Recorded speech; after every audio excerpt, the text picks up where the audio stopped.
Projeto Mestres do Brasil. Entrevista de Sandra Mara Soares Longo. Entrevistado por Larissa Rangel e Winnie Choi. Rio de Janeiro, 26 de setembro de 2008. Realização Instituto Museu da Pessoa. Entrevista número OIMBHV 028. Boa tarde. Boa tarde. Para começar a entrevista, gostaria que você falasse seu nome completo, local e data de nascimento. Bom, Sandra Mara Soares Longo. Eu nasci no interior do estado do Rio de Janeiro, no município de Cantagalo, no distrito de Floresta, Santa Rita da Floresta. 13 de 10 de 1959. Só não sei a hora. E qual é o nome dos seus pais? Meu pai é Alberto Longo, era funcionário do DR, né, do Departamento de Estrada de Rodagem. Minha mãe era costureira, Marina Soares Longo. E eles são de onde? São de lá também, né, mas foram morar lá.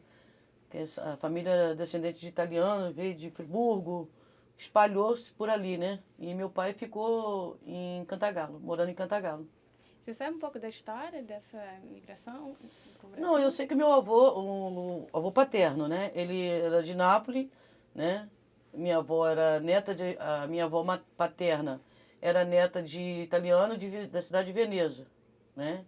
Eles vieram para cá com ela com 8 anos e ele mais ou menos com 12 anos vieram para o Brasil. Agora, como que eles chegaram aqui, a gente tenta resgatar um pouco essa cultura, essa história, mas fica difícil para a gente por causa a dificuldade que a gente tinha. Ser de família pobre, não ter tanto acesso a esse acervo deles, né? De vida deles. E você conheceu seus avós? Conheci. Qual era o nome deles?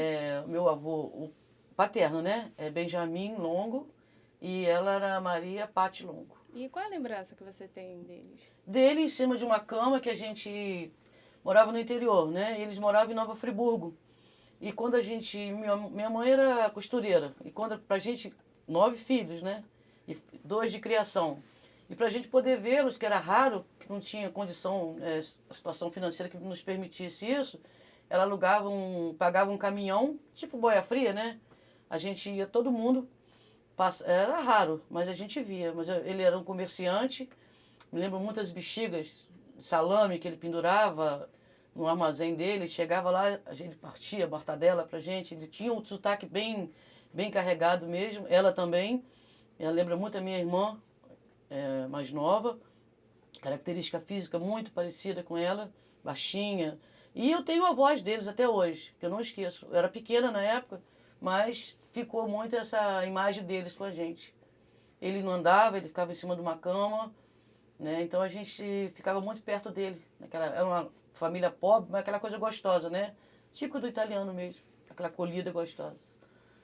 E você comentou que você tinha quantos irmãos? Nós somos 9, são 6 homens e 3 mulheres. E minha mãe, ela criou 2, né? Nós éramos ao todo 11. E como é que era o convívio de vocês quando criança? Eu só vou falar uma coisa, se eu tivesse que viver com toda a dificuldade que a gente teve na época, que a gente... Não era a dificuldade que tem hoje, né? Era assim, tipo de alimentação mesmo, de material escolar. Então a gente tinha com tudo isso, a nossa vida era muito feliz, que a gente teve infância, né? Então só tenho assim excelentes recordações que eu procuro passar muito para meus filhos, né? Que eu tenho 3. E essa história eles fazem questão de ouvir, eles valorizam demais. E eu acredito que o vínculo que existe com a gente hoje, mesmo nesse tempo aí, em poder levantar essa história para ele, passar isso para eles, que faz com que eles são hoje os 3 para mim. Então, Sandra, conta uma história da sua infância. Da minha infância? São tantas. São muitas.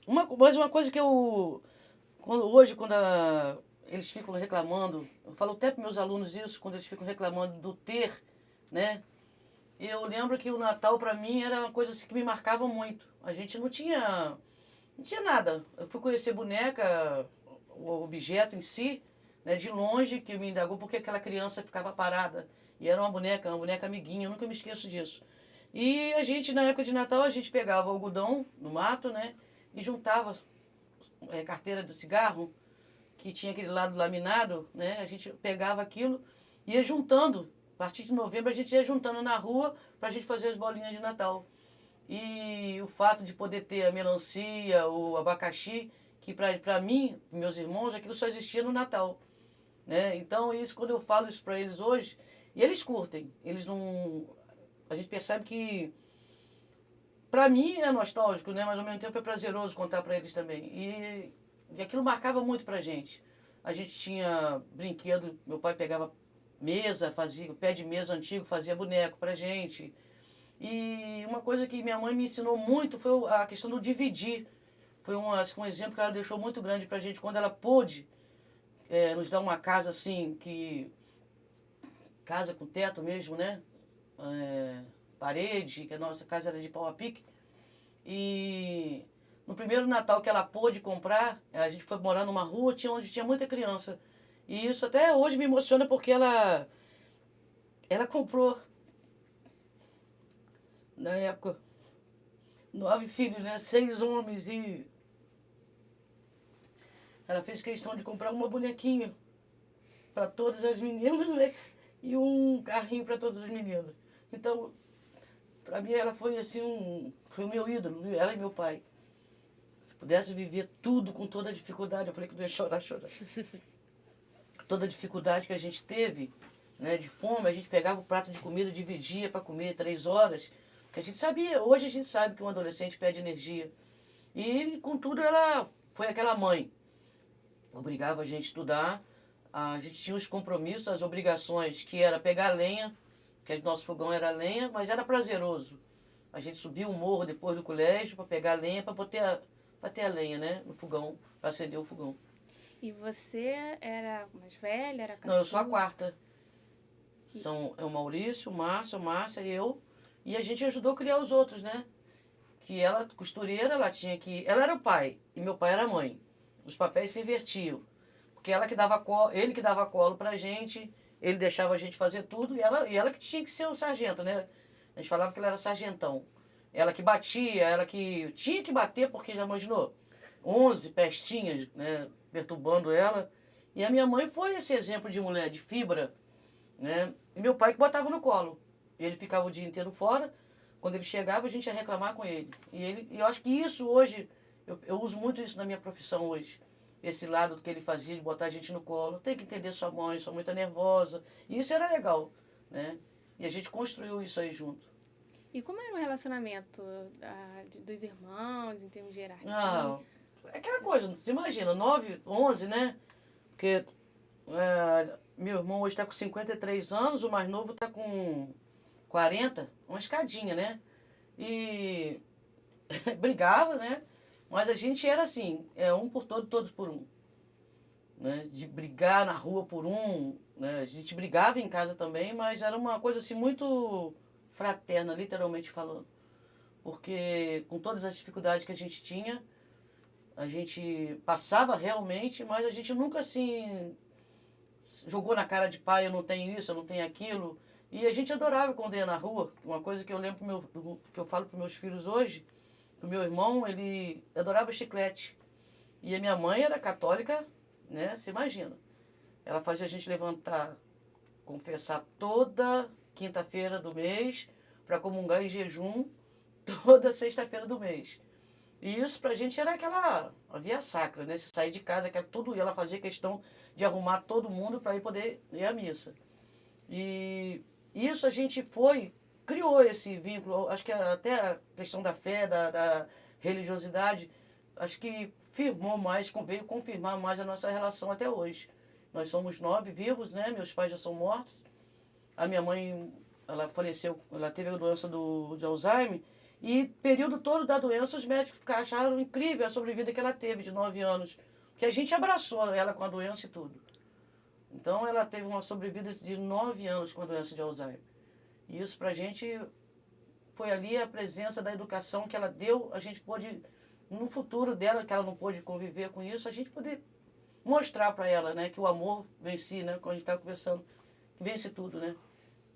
E quais eram as brincadeiras? O que vocês curtiam? Brincadeiras? As piores possíveis. Se meu filho fizesse metade que eu fiz, a metade da metade, eu acho que eu infartaria. Porque era, tipo assim, alto de pasto, a gente pegava folha de coqueiro, sem noção nenhuma do perigo, deslizava aquilo né, vinha. Vocês sabem o que é, né? Aquelas canoas.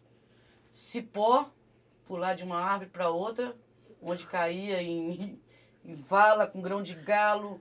E a gente não podia se machucar. Todo machucado era sinônimo de despesa. E na época a gente não podia se machucar. E quando a gente se machucava, né, eu lembro de uma cicatriz, negócio de brincar de pique, esconde, a gente, para poder pegar a laranja do vizinho nesse pique, fazia salto com vara de bambu verde, até que o cara resolveu colocar vidro no muro, eu cortei o joelho. No que eu cortei, eu falei assim, eu vou apanhar, que apanhava, né? Eu pegava aquela poeirinha da calçada, aquela natinha amarelinha, que era, lembra a pó de arroz que ela falava? Aí eu tapava aquilo e ficava quietinho, para camuflar o machucado. Né? Até que um dia um médico viu eu fazendo isso, que é um vizinho, ele me levou, né? Me colocou um band-aid no... Eu achei o máximo um band-aid, achava aquilo, né? Ela me deu uma surra por causa disso. Eu não podia machucar, que tinha que comprar remédio, tinha que comprar antibiótico. Naquela época tudo era antibiótico, né? Dava antibiótico para tudo. E isso aí, tomar banho de rio, fazer piquenique. A gente ia pro alto do morro, onde cada um tinha uma cabana de folha de eucalipto. Tinha delegacia, tinha prefeitura, cada um tinha a sua casa. Limpava-se as trilhas todas com a mão. Ali eu tomava chá de eucalipto, tomava... Né, fazia chá de eucalipto, tomava, pegava milho dos outros, cozinhava milho lá, inclusive até frango de macumba a gente pegou uma vez para assar no espeto. Meu irmão falou assim, Sandra, a cachaça a gente dá pro santo, o frango tá vivo, a gente vai assar ele. Então essas coisas, hoje, quando eu conto isso, eles morrem de rir, mas é verdade. Meu irmão tá vivo ainda, ele pode confirmar isso. Lembro que o dedo da gente ficava tudo sujo de carvão, que assava o frango no espeto, né? E frango de roça, você sabe o que é? Aquilo é carne dura, tenra. E aquilo, para comer aquilo, tinha que ser dente mesmo, né? E isso aí foi pique-bandeira, queimada, garrafão, um negócio que jogava um vergalhão, inclusive minha irmã meteu o vergalhão no pedaço de ferro que a gente marcava, delimitava o espaço pra gente brincar. E aí foi a peteca. Isso. Deixa eu te perguntar, esse frango que vocês acharam, como é que foi? Vocês estavam andando? A gente viu o cara colocar lá. Tinha uma vala, a gente ficou de tocaia. Aí ele acabou de colocar o frango, ele cortou o pescoço do frango e botou uma garrafa de cachaça. E ele com o estilingue na mão, ele falou assim, olha lá, a gente tinha uma cabana, era perfeita a aldeia, né? Era perfeito. Aí ele falou assim, não, nossa janta tá garantida. Aí ele foi lá, acabou de torcer o pescoço do frango, falou assim, a cachaça a gente dá pro santo e o frango a gente carrega. Né? Aí foi onde que a gente depenou o frango, tira aquelas penas pretas, pretinho mesmo, frango de macumba mesmo. Hoje a gente sabe que é de macumba, né? Mas aí vocês que sapecaram ele? Sapeca, enfiava, botava fogueira embaixo, fazia aqueles ganchos, né? Com pau e colocava o frango e ficava rodando ali, como hoje tem a churrasqueira. E é isso, hoje não teria coragem de fazer isso nunca, né? Tenho até medo de falar isso. Mas a gente fazia. Macumba pra gente não existia, né? A gente católico de berço, não sabia nem o que era isso. Não sabia mesmo, abstraía totalmente. E como é que era a casa? Ah, minha casa. A primeira casa que a gente morou, a gente era praticamente colono de um fazendeiro, né? Minha mãe ainda não tinha o mais novo. A gente lá era praticamente colono. Ela era costureira e era uma casa com uma sala, uma cozinha, um fogão a lenha, né? Um banheirinho, que era aqueles banheiros de antigamente que não era vaso, era uma coisa de madeira, tipo uma fossa, né? Uma sala, o quarto dela e o quarto onde dormia a filharada, né? Depois até que meu pai conseguiu, e minha mãe também conseguiu comprar um lote, foi onde ela construiu uma casa com parede de tijolo, telhado, né? Chão de cimento, sem luz elétrica. Eu acho que eu fui conviver com a luz elétrica, eu devia ter uns 8 para 9 anos, que a gente usava lamparina, né? A televisão não tinha. Então, quando a gente mudou para nossa casa, a gente já mudou, mas sem janela, né? A porta tinha que encostar uma madeira, mas ali pra gente foi um palacete, né? Não tinha chuveiro, era uma mangueira que a gente tomava banho, depois, primeiro de balde, depois veio essa mangueira. E isso aí foi a vida da gente, assim, até uns bons 13, 14 anos. E ninguém reclamava, adorava, né? E de muito tempo depois que minha mãe conseguiu bater uma laje que teve que tirar o telhado todinho, ao invés dos vizinhos oferecerem para a gente dormir, os filhos queriam dormir com a gente. Que lá em casa tudo era motivo de festa. Né? Chovia, a gente tirava poeira porque estava cheio de poeira. Quando chovia, a gente aproveitava para lavar tudo, que molhava tudo, né? Molhava, mas tinha os cômodos que a gente guardava roupa, essas coisas. E assim foi. Muito. Até eu saí de casa com 25 anos para me casar, era cimento ainda. Né? Aí depois que começou a fazer os aprimoramentos básicos, né? Simples. Esse lugar de eucalipto que vocês brincavam, como é que era? Era perto? Como é que vocês saíam de casa? E aí... Saímos, é porque lá é um vale, né? A nossa região é muito montanhosa. E a gente morava assim, tipo num vale mesmo, o morro tava. A gente via. Era o nosso, assim, nosso templo, aquele morro. Hoje está tudo desmatado. Dá uma tristeza a gente ver isso, né? E a minha geração, que a gente, até mesmo gente mais nova do que eu, 3, 4, 5 anos, a gente lembra com muita vontade esses momentos que a gente passou lá. Pegava folha de eucalipto, né, e mantinha as cabanas. Aí tinha delegacia, tinha prefeitura, tinha tudo. Era o nosso parque de diversão, né? Ali pra gente era tudo. Mas era muita criança que brincava lá? Muita criança. Nossa Senhora. Era em torno, devia ter mais de 20. Mais de 20. E todo mundo do mesmo nível social. Então, depois que começou a mudar assim, mudou um médico, mudou um comerciante, que foram misturando as coisas, né? Mas eles também entravam na nossa dança. Porque a gente liderava. A gente era dono da boca, como diziam hoje, né? Lá ninguém entrava. Lá, para entrar lá, era sério. Eu falo isso com meus filhos, eles morrem de rir. Lá quem mandava era a gente. Tinha festa de gente assim que era melhorzinho de vida, não convidava a gente, aí acabava a festa. A gente cercava, fazia até entrar na festa, penetra, né? A gente participava de tudo, até que eles ficaram amigos. Começaram a respeitar a gente, né? Como pessoas integrantes da rua ali. E a minha casa, por ser muita gente, era a casa mais frequentada. E praticamente a mais pobre da minha turma depois de colégio, que saiu desse meio, a mais pobre era eu. Mas era a casa onde todo mundo queria ficar para fazer os trabalhos. Que tinha vida, né? E isso aí foi durante muitos anos mesmo. O que mais que vocês brincavam lá nesse tempo de infância aí? Eu acho que tinha umas coisas assim, o que marca muita gente, que às vezes teve um arrepio de medo, eram os piqueniques que a gente fazia. Saía tipo 6, 7 horas da manhã, andava 8 quilômetros numa mata dentro, aí lá pescava. Uma vez foram 6 da nossa turma que morreram num rio. Porque mergulhava no rio de calça jeans, nadava-se cachorrinho, né?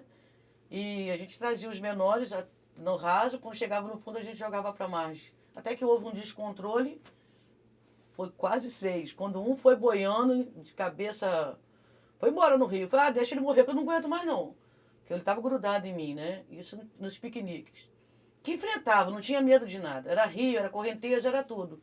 Até que esse menino quase morreu, foi onde que foi um freio pra gente. Um garoto de 7 anos, um pernambucano, que estava passando férias. Ele conseguiu mergulhar, que ele estava grudado em mim.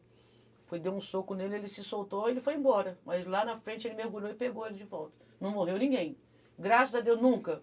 Meu irmão já levou um tiro de chumbi na cabeça, que era assim, ia caçar. Tinha esse negócio de caça também, né? Com estilingue e com a espingarda de chumbinho. O outro, para não espantar o passarinho, ele deu um tiro na cabeça dele para falar que ele tinha um passarinho. E ele chegava. Sandra, olha, ele me deu um tiro aqui. Eu falei, para chegar em casa, para falar com a mãe, né?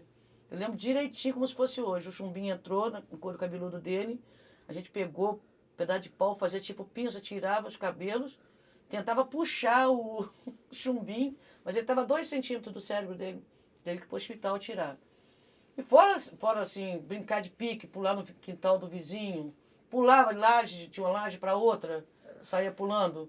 Até que uma vez um colega caiu dentro da casa da velha, e para sair da casa da velha foi umas coisas de louco. Eu falo que hoje, coisa de louco, eu acho que não existe isso. Essa brincadeira do vergalhão mesmo, a gente jogava um vergalhão, tinha que ser, que a gente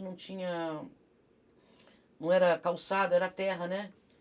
A gente marcava um círculo lá, você tinha que jogar o vergalhão e riscando. Jogar o vergalhão até riscar o seu terreno e voltar. Nisso, quando minha irmã jogou, ela enterrou no pé dela. Então, garrafão, brincava disso. Aí essas brincadeiras de pique-bandeira, de piquenique, já ficamos perdidos numa mata o dia inteirinho.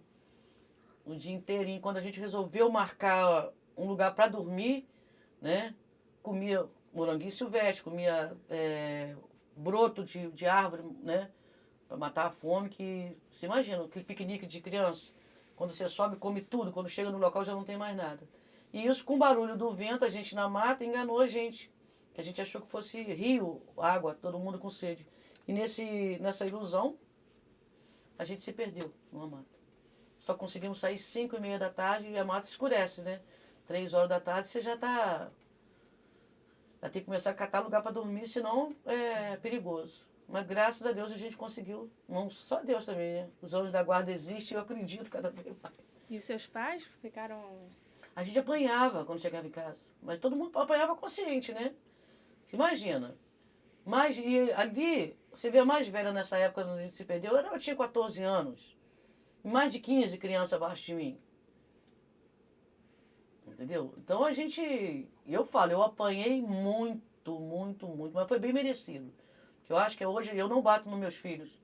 Mas não fico revoltada com a minha mãe, nem traumatizada, que tudo que a gente foi em termos de perigo, não de ser mau filho ou não, de levado mesmo, né? Bagunceiro, não sei como é que eu tenho, indisciplinado que eles usam hoje, hiperativo que eles usam hoje, né? Qualquer coisa, aluno é hiperativo. Hiperatividade era nossa, né? Naquela época. Não tinha televisão, não tinha nada, né? E realmente não tinha televisão, a gente não tinha. Para ver televisão tinha que trabalhar durante o dia no quintal de um velho chato, tirar a tiririca da horta dele, para ele deixar a gente ver o Jornal Nacional na época. E eram 11, né? 11 fora o pessoal da rua. Ele sentava igual ao cinema, a televisão dele abria, era um móvel, a televisão dele abria, a gente achava que era o máximo, né? Via Repórter S, não é nem Jornal Nacional, Repórter S. E em casa, como é que era a alimentação? Muito simples. A gente tinha 3 refeições. De manhã, tadinha da minha mãe, ela fazia uma broa que você não tem noção do que era aquilo. Era um angu assado, né? No fogão a lenha. Mas a gente comia. Angu com leite. Ela fazia os pratinhos, botava angu, né? Com leite, café com leite. E era aquele pratinho, 11 pratinhos, né? Cada um tinha que comer. E comia rindo, né? Era melado com inhame, era farinha de mesa com açúcar. O almoço, a comida, né? Hoje a proporção do prato era arroz. Na nossa época era a proporção maior de angu, um pouquinho de arroz, um pouquinho de feijão, uma verdura. E ela comprava toda semana um cento de banana. Banana d'água, né? Tem uns que falam banana nanica. Que era o complemento que a gente tinha. Ovo era assim raro. Carne, nossa senhora, era... Domingo tinha um franguinho. Mas você imagina, 2 frangos para dividir para quase 15 pessoas. Fora os agregados que iam lá para casa, né? De alimentação é isso. Pão, só domingo. Dividia o pão, cada um comia seu pedacinho de pão. Mas ninguém pedia mais. Sabia que era aquilo e pronto, e acabou. Né? A gente não sabia o que era pedir. Não sabia que não podia pedir mesmo. Agora não, agora o Natal era festa, né? Meu pai já começava a criar porco, criar cabrito, frango. Aí era aquela fartura. E ela acolhia todo o pessoal da rua. E isso foi até pouco tempo, quando ela tinha vida, vamos botar uns 10 anos atrás. Na minha juventude, eu com 21, 22, meus amigos, o Natal era lá em casa. Não tinha lugar nenhum. Natal tinha que ser na casa dela. Porque ela não contava, você pode vir, você não pode. Quem chegasse, ia comendo. Então isso foi assim, um exemplo de vida pra gente, né? Ela nos ensinou a se dividir, né? E foi muito bom. Agora, a alimentação precária, né? Vamos botar assim, precária. Porque não tinha manteiga, não tinha leite, era difícil. E era verdura, catava... a gente tinha horta, né? Inhame, isso. E sua mãe sendo costureira, ela fazia roupa para você? Fazia. E como é que era? Ela era considerada uma das melhores costureiras, né? Ela danada. Ela costurava uma vez por mês aqui, uma vez por ano ela vinha para o Rio. Meus tios moravam na Tijuca. E ela ficava um mês costurando aqui para eles. E era a nossa felicidade. Quando ela voltava sempre com novidade pra gente, né? E ela costurava, ela ganhava as roupas, ela transformava aquelas roupas todinha que ela ganhava pra gente. Eu adorava, né? Minha irmã ficava meio escabriada, que ela era meio orgulhosa na época. E tudo eu queria, tudo eu queria. Ah, eu quero. Então a gente... Ela era uma fada madrinha, né? Ela pegava aquelas roupas, transformava e fazia uma roupinha nova. Sempre ela tinha uma novidade pra gente. Ela nunca deixou a gente andar desarrumado. E vocês participavam Da costura? É. Participava. A gente tinha que ajudar, né? Fazer bainhas. Aqui não tem... A máquina dela não tinha esses recursos que tem hoje. Então a gente fazia todo o arremate, né? De pregar botão, de caseado, de chuleado, de fazer bainha. Tudo era com a gente. A gente fazia. Aí ela liberava a gente 4 horas da tarde, mais ou menos, para brincar. Mas a gente, quando já com 13, 14 anos, a gente já começou a ter esse compromisso em ajudá-la. E costurava muito. Ela atendia uma clientela muito grande. Foi, né, praticamente o que segurou a gente, né? Porque o salário do meu pai não tinha como. Não tinha mesmo. E você comentou que sua casa era muito frequentada, né? Muito. E quem eram essas pessoas? Qual era a frequência das pessoas irem na sua casa? Não, Aí, tipo assim, não tinha as festas. Antigamente era hi-fi, né? Os hi-fis. Tudo era lá em casa. Ah, fazia na casa de uma, não. Vamos fazer na sua casa. Que ela tinha um carro a manchão, né, de Bougainville. Ali a gente fazia os nossos discoteca, depois foi discoteca, né? Aí foi aquilo tudo. E era filhos de médico, eram filhos de professores. Porque na minha adolescência... A adolescência, para mim, eu acho que é meio vago falar. Que eu acho que eu passei da infância para a juventude, que a gente quase não teve essa questão de adolescência, né? Como tem hoje.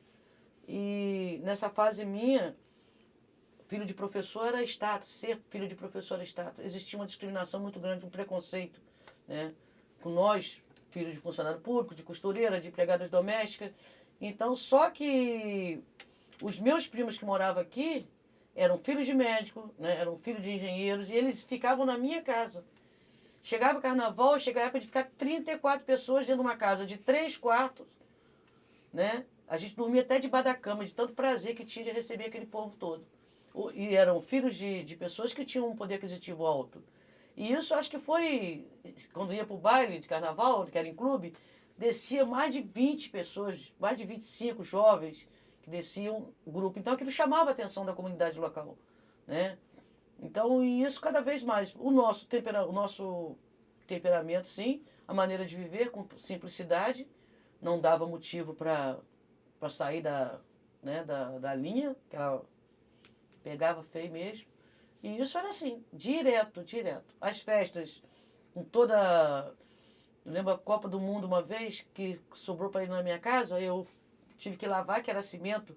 Eu enfeitei com um tijolo, né? Ia no campo, pegava florzinha, botava jarrinha, para a gente poder assistir o jogo do Brasil, né? E muito bem frequentado, muito bem frequentado. Meu pai era aquele pai, né? Aquele pai do amigo, aquele amigo, todo mundo adorava ele. A minha mãe brigava, desliga esse som, essa música doida. A gente começou a conhecer o rock, gostar do rock, colocava a caixa de som. Meu irmão conseguiu começar a trabalhar, comprar um aparelho de som, e a gente colocava no telhado, né? Você sabe como é que é casa de telhado, né? Não tem divisória. O telhado é alto, né? E aquilo, coitada, enlouquecia ela. Que era um rock tudo doido, mas ela nunca... Como é que foi? Ela sempre deixou a gente, né, viver esse lado aí. E sempre presente, né? O que vocês gostavam de ouvir? Na época, meu Deus, tudo. Elton John, Pink Floyd, a gente ouvia, né? O Black Sabbath. Aí depois veio o Rick Wakeman, quando veio ao Rio fazer um show, né? Rod Stewart. Meus filhos ficam bobos, né? Porque quando a gente fala isso, que eles adoram. Porque hoje muita coisa voltou, né?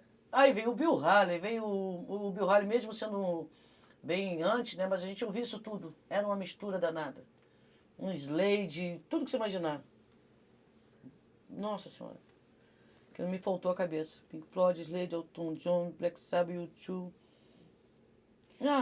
Muita coisa. Mas você comentou sobre carnaval, né? Que seus primos iam lá curtir o carnaval. Você gostava de carnaval? Sempre gostei. E as fantasias sua mãe ajudava a fazer? Fazia, mas ela não deixava a gente usar nada assim. Tipo, naquela época era colã, né? A nossa fantasia tinha que ser de sainha, de shortinho.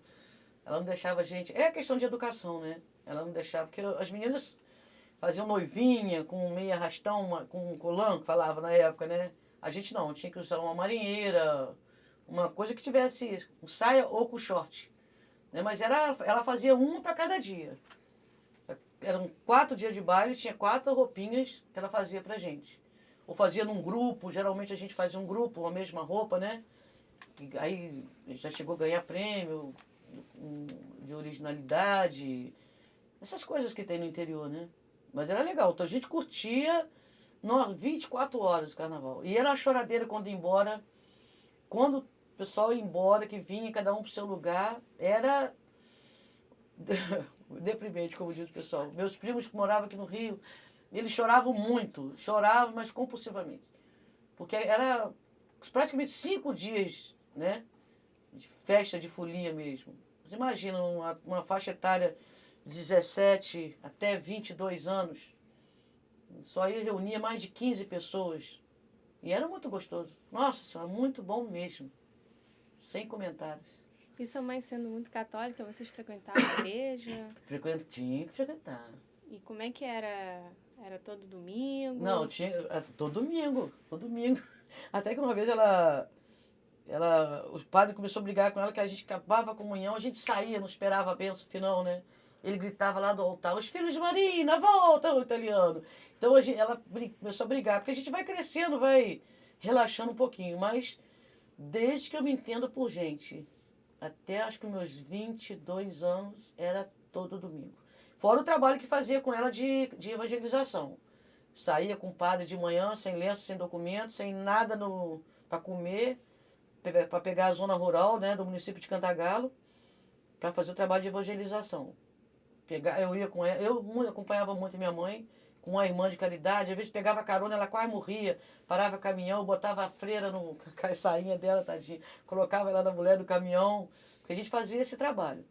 Trabalho social em morro, a gente fazia muito. Minha mãe teve uma importância muito grande nesse sentido para mim. Ela mostrou muito por que ela veio para cá, né? Ela pegava na rua, ela levava para casa. Ah, tá com fome. Ela pegou uma senhora, levou para dentro de casa. Tem até hoje um menino que mora na casa da minha mãe, que a gente fala, mesmo ela tendo morrido, é casa de vovó Marina, né? Ele tá lá até hoje, né? E chora de saudade dela. É o Puti, tá lá com a gente. E como foi como você foi pro colégio, a primeira ida ao colégio? Quando é que você lembra? É uma parte que eu não gosto muito de lembrar da minha infância mesmo, porque eu acho que naquela época, eu acho que a gente que é o profissional hoje, vem muito do que a gente foi no passado, do que a gente sofreu lá atrás, né? Eu acho que na minha época a gente sofreu muita discriminação no colégio. Muita coisa mesmo, e era sofrível, posso dizer assim. Porque lá, hoje o aluno tem tudo dentro da escola para estudar e não estuda porque ele não quer. A gente tinha que comprar, né? A gente tinha que comprar, ela tinha que comprar, imagina, 9, 10, 11 pares de sapato, né? Mais o uniforme, que era obrigatório o uso do uniforme. Ela perdeu um filho por causa de chateação, que mandaram ela voltar, mandaram meu irmão voltar do colégio por causa de uma meia preta. E ela estava grávida, acho que de 3 para 4 meses, a gente não sabia, né? E quando a moça... E ela era muito assim caprichosa, ela fazia questão que andava tudo, né? Ela tingia as nossas saias de um ano para o outro, para o azul marinho ficar mais vivo. E quando meu irmão não pôde ir com a meia, não sei porquê, mandaram ele voltar e nesse aborrecimento ela perdeu a gravidez dela. E a gente só foi saber quando ela... Lá em casa tinha umas cadeiras antigas de braço, morava num morro, né? Dessa casa que a gente era praticamente colono, enfiaram 2 pedaços de pau para poder subir com ela até lá. Aí foi onde a gente descobriu que ela tinha perdido o neném por causa de aborrecimento de escola. Então eu acho que hoje muita coisa do que eu sou hoje me reflete muito para não ser aquele profissional que foram comigo, né? Então a gente fazia para passar de ano porque era sofrível conviver nas escolas daquela época. Você lembra qual era o nome da escola? Tinha que a gente estudou mais o... Eu não gostaria nem de tocar, né, por questão de ética profissional, não gostaria de tocar. Mas era um colégio que a gente, quando eu falava que a gente sofria, essa discriminação de ser pobre. o ser pobre, o não ter, influenciava muito. E o ser filho de também influenciava muito. Entendeu? Aí, isso a gente tinha uma certa... Mas eu lutava, eu sempre lutei. Era assim, me deu uma reguada, eu dava um chute na canela. Uma vez a mulher me deu uma reguada na cabeça, eu fui e meti uma canela, um chute, um bicudo na canela dela. E eu nunca me conformei, né? Ela falou, você não pode fazer isso, você também não tem o direito de me bater. Era umas réguas de madeira, eu lembro ela me tampou na cabeça. E quantos atrás de mim não sofreram também esse tipo de coisa, né? Mas a gente era feliz, com tudo, a gente era feliz. Bagunceiro fazia e provocava. Aí era uma atitude, a gente não, hoje eu posso avaliar assim, era uma atitude de protesto contra aquele sistema que queriam que a gente, né, que a gente convivesse com aquilo, com aquele preconceito, com aquela discriminação toda. Mas sempre foi muito bom, porque minha mãe fazia questão, né? A gente não podia repetir de ano. Repetir de ano era sinônimo de despesa. A gente não podia repetir de ano. Ela tomava a tabuada da gente costurando, ela aqui, a gente aqui. Ela mandava todo mundo estudar, eu botava um. E ela tomava a tabuada. 3 vezes 2. Se você falasse ela pegava a tesoura, era uma resposta. E dava com o corote na cabeça da gente. Ela tinha 3 vezes 2, 6, 4 vezes 2, 8, 5 vezes 3. É assim, tinha a resposta imediata. Porque ela falou, então vocês precisam disso. Eu acho que ela estava certa, cara. Só ela sabia o que, né? Ela estava sentindo na pele o que ela passava. Ô, Sandra, conta um pouco mais como é que era o dia a dia na sua casa. Vocês acordavam, os meninos dormiam aqui, vocês dormiam juntos? Depois que a gente mudou para essa casa, né? Aí ela fez um quarto para as meninas e um quarto para os meninos. Aí separou, né? Mas era muito bom. A gente não tinha energia elétrica e um dos momentos que me marcou muito também foi quando ela começou a colocar luz, né? Que eram aqueles fios que caíam. Aí veio a televisão, a gente ficava olhando, ficava curtindo aquilo, né? A televisão, quando ela conseguiu comprar uma televisão, a Zenith, nem sei se existe essa marca. A gente ficava lisando aquilo, quase, né, lambendo aquilo ali. Aí veio o sonho da geladeira. Essa parte que eu acho que marca muito todo mundo lá em casa. Que meu irmão via fatos de fotos, manchete, que a gente ia numa fábrica de papel, todo domingo o cara nos levava, a gente pegava aquele monte de revista. E ele, um dia eu vou ter uma geladeira dessa, um dia eu vou ter uma geladeira dessa. Aí minha mãe, com muito sacrifício, comprou uma geladeira vermelha, que era o sonho de todo mundo lá em casa ter uma geladeira vermelha, que naquela época tudo era vermelho. Olha, quando a gente chegou do colégio, nunca me esqueço disso. Ela deu uma surpresa quando chegou a geladeira. Meu irmão, quando abriu a geladeira, ele fechou. Não é essa que eu quero da revista, tem um monte de coisa dentro. Aí foi a maior frustração para ele. Ele chorou, mas ele ficou revoltado. Ele foi lá, abriu essa geladeira que eu quero, com doce, com fruta, com tudo. Então que a gente começou a ver, né? Que não adianta ter lá, você tem que ter o miolo para colocar lá. Aí foi onde a gente fez a promessa de Cosme e Damião, a gente enchia a geladeira. Nós saímos de manhã cedinho, voltamos 5 horas da tarde, mas enchemos a geladeira de doce. Aí aquilo era festa, né? Mas era muito bom. O nosso dia a dia era com todas as brigas que tinha, que é normal ter, né? A minha mãe, coitada, ela era nervosa, hipertensa, ela tinha angina, e eu que tirava ela das crises de angina dela, que ela tinha que desenrolar a língua, ela tava aquelas crises lá. Mas depois a gente entrava na rotina, era maravilhoso. Graças a Deus. E com a televisão em casa, quais eram os programas que vocês gostavam de assistir? National Kid, Repórter, sabe? A gente gostava de ver a imagem, né? Aí tinha o Zorro, né? Sessão da Tarde, aí eu já estava maiorzinha, né? Veio, na época, vocês não devem lembrar disso, a questão do Elvis Presley, cada dia passava um filme do Elvis Presley na Sessão da Tarde. Aí tinha Bonanza, tinha National Kid, eu falei, né? Esses desenhos, Speed Racer, né? Então, uma turma. Mas a gente tinha um controle, ela tinha um controle, né? Para ver a televisão. E era democrático? Programa para tudo quanto é idade. Né? Naquela época era mesmo, TV Tupi e Rede Globo só. Eram 2 canais. Falaram que começou a perceber negócio de repórter, que falou que não queria ver repórter, não, que era coisa ruim. Porque quando aquele Sérgio Cardoso morreu, eu nunca me esqueci disso. Falaram que ele foi enterrado vivo, e aquilo foi um trauma pra gente. Eu tinha um medo de morrer, que eu falei, nunca mais eu quero ver aquele homem. E ele fazia uma novela, Antônio Maria. E quando falava em cemitério, eu tomei pavor de cemitério por causa daquilo. Falaram que enterraram o homem vivo, né? E isso foi através da televisão. Aí meu irmão falava, nunca mais quero ver jornal, não, falar coisa ruim. Então a gente via a sessão da tarde, né? De manhã estudava, tinha as obrigações. Não, em momento nenhum a gente deixou de brincar, né? Daquela convivência do grupo por causa de televisão. Era muito dosado, né? Não tinha hoje como... Continua, desculpa. Acho que é isso. Sabe uma coisa que eu fiquei curiosa? Ah. Quem que foi que encontrou o rock e levou pra sua casa? Meu irmão. Lá na Cantagalo é polo cimenteiro, né? Assim que começou a construir as fábricas de cimento, meu irmão trabalhava numa firma, Camel, e era de São Paulo.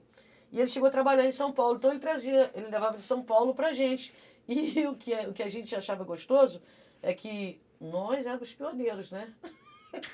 Ele trazia direto de São Paulo. E a gente ouvia os LPs, que era long play, né? A gente ouvia, a gente ensaiava coreografia, né? A gente passou a se interessar por programas voltados para o rock, como na época tinha Aleluia, até que o Fábio Júnior apresentava 6 horas da tarde. Então a gente começou a se interessar por um público que até então no interior eles não estavam por dentro. Então quando eu comecei... E meu irmão era mitidão, né? Ele ganhava o dinheiro dele, ele comprava tudo que você imaginar de... E foi roubado, os LPs dele foram roubados. Então aquilo ali, chegava, a gente cantava do nosso inglês, né? De frente para trás, de trás para frente, que ele decorava aquilo ali para chegar nos bailes e cantar, né? E aqui foi através dele, que ele foi trabalhar em São Paulo, na Camel, e trazia pra gente sempre, né? Você comentou que sua mãe perdeu o neném, né? E os outros irmãos que nasceram depois de você, você viu? Chegou a... Foi aí eu e a minha irmã, a gente que ela já não da minha, eu posso dizer assim, dividir. Os 3 mais velhos tiveram uma criação. De mim para baixo foi outra criação, é no mundo, né? Foi onde ela não pôde mais dar aquela atenção de mãe. Então a gente que cuidava. Meu irmão até hoje, ele fala que eu sou a mãe dele, né? Então a gente que cuidava, a gente que lavava, a gente que dava banho, que passava, que dava colo. E ela, coitada, não tinha como, você imagina, sustentar, né? E abaixo de mim tinha o Leandro, a Cátia, o Mauro, o Marco e o Álvaro. Eram 5. É uma coisa que eu me preocupava com a saúde deles. Então a gente tinha que pegar a ficha do NPS para quando eles sentiam dor de dente. Eu perdi meus dentes, não tenho vergonha nenhuma de falar. Eu perdi meus dentes, o dentista tirou, falou com minha mãe que era dente permanente, eu tinha 13 anos. 13 anos nessa época. Porque o meu irmão, ele era muito pequenininho. A gente tinha que ir de um município para o outro, pegar a ficha para tratar de dente. E ele sentia muito frio, a mãozinha, ele era lourinho, né? Cabelo igual de Angie Barroco. E a mãozinha dele inchava muito. Eu pegava a minha ficha dele e mandava o dentista tratar do dente dele. E isso eu fazia escondido da minha mãe, para cuidar dele, para ele poder liberar ele de levantar 5 horas da manhã, ficar numa fila de NPS, naquela época era NPS, né? Esperando para tratar do dente dele. Foi onde eu comecei a sentir dor e eu camuflava. Eu pegava álcool, eu colocava querosene, para não reclamar de dor, para poder... Até que um dia o dentista descobriu. Quando ele descobriu, ele falou com a mamãe, não tem jeito mais. Aí eu fui a outro que ele tirou meus dentes, porque falou que era dente de leite. Aí um outro viu e falou com a mamãe, não, o que fizeram com ela foi uma covardia. E ela quase me bateu. Aí que ela contou pra ele. Ela não tratava do dente dela, ela tratava dos irmãos. Que eles eram muito pequenininhos, né? Você vê, levar uma criança de 3 anos, 4 anos para um frio daqui. Lá na minha região é muito fria. Então, a nossa relação foi essa, mais materna, né? Até hoje, né, a gente tem uma relação assim. Eles têm o maior respeito pela gente. Por mim e pela minha outra irmã, que é mais nova. Os 3 mais velhos já foram assim, tiveram mais conforto, né, num certo ponto. Agora, do resto, não. Dos 5 para baixo foi lerê mesmo. E você começou a trabalhar cedo também? A gente trabalhava, tinha essas responsabilidades em casa, né? Mas minha mãe nunca deixou a gente trabalhar enquanto não terminasse o estudo. E eu sempre tive vontade de fazer enfermagem. Ela falou que não, que eu tinha que ser professora. E eu falava que eu não queria ser professora, que eu queria ser enfermeira. Aí ela, no segundo grau, ela fez, você pode fazer o curso de habilitação básica de saúde, mas você tem que fazer o normal, que era a formação de professores hoje. E eu fazia, um de manhã e uma à noite. Até que um dia eu descobri que enfermagem tinha que lidar com anatomia, com peças. Uma excursão que eu fiz no colégio, aí, minha filha, foi de água abaixo todo o meu sonho de ser enfermeira. Mas eu concluí o curso e ela só deixava a gente trabalhar fora. Ela falava, eu só posso dar vocês até o segundo grau. Dali para lá não posso dar mais. Então, os meus irmãos que não terminaram foi por ser vergonhice deles.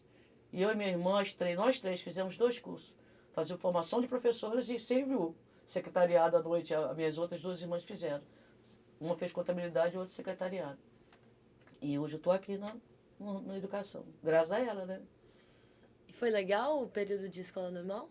De formação de professor? Foi através do estágio que eu descobri, né, a minha vocação, a lidar com criança.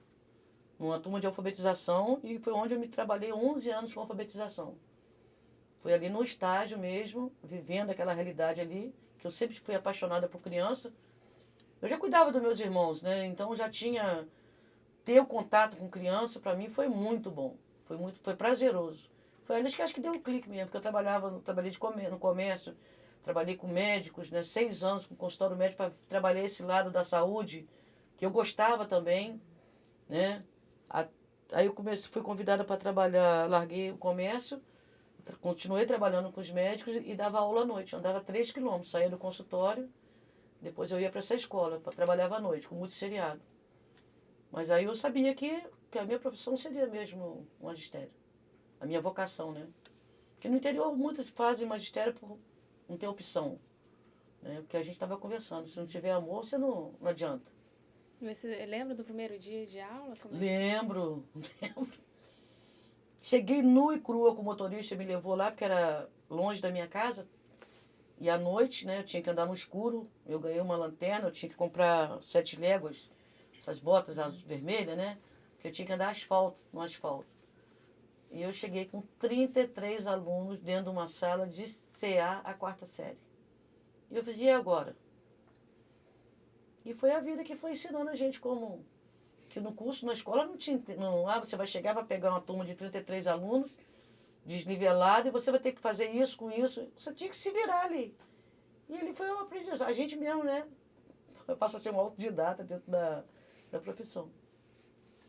Como é que foi o tempo de estágio que você despertou a vontade de ser professora? Assim? Foi através de umas gêmeas, as meninas.